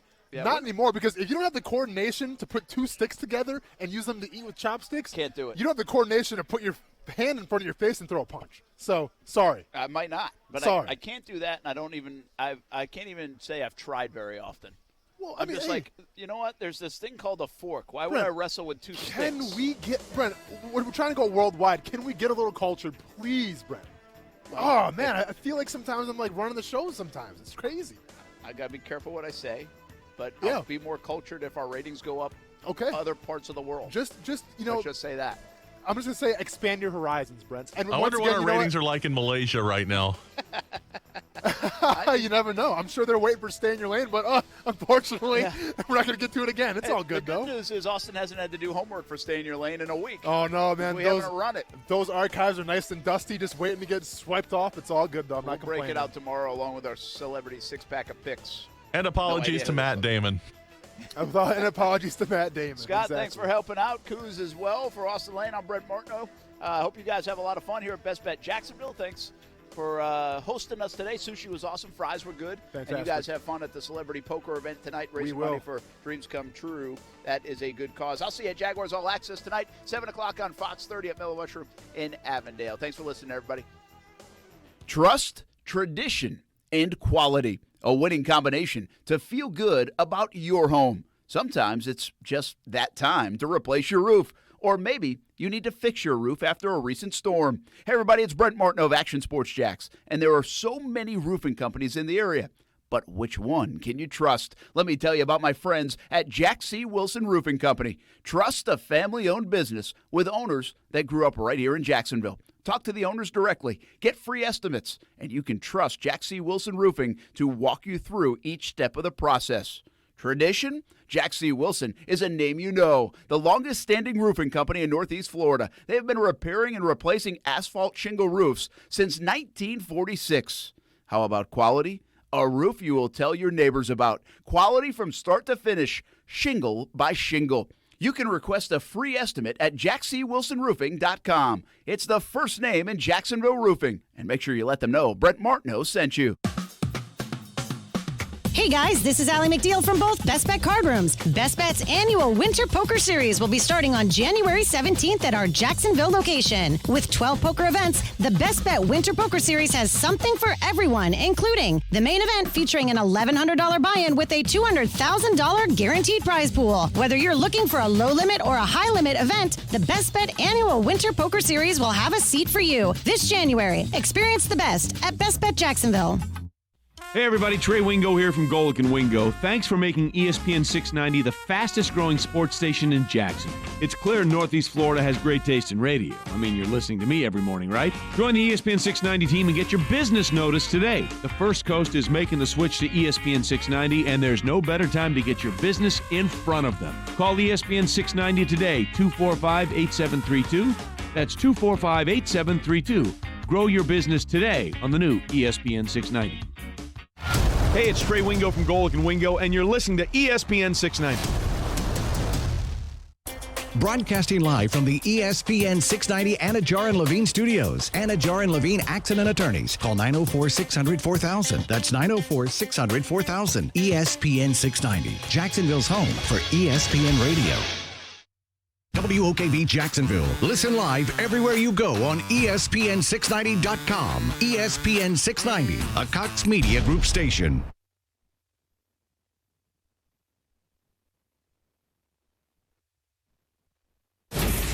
ESPN Radio Sports Center. I'm Kevin with the Thursday Night Football. Cowboys and Bears, Soldier Field in Chicago. Each team comes in with a record of 6-6 on the season. A lot of attention's going to be on Dallas.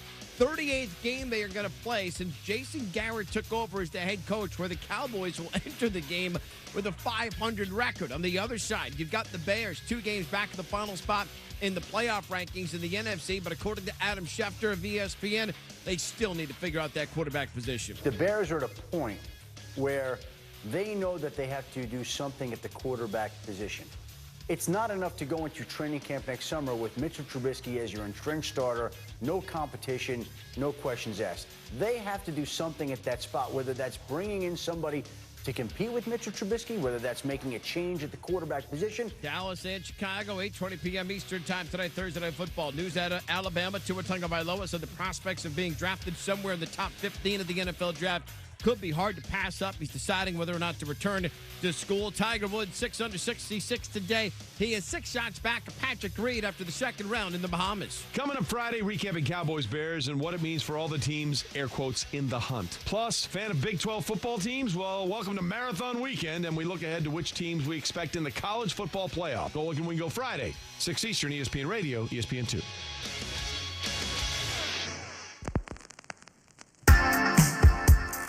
This is Spain and Company on ESPN Radio and on the ESPN app.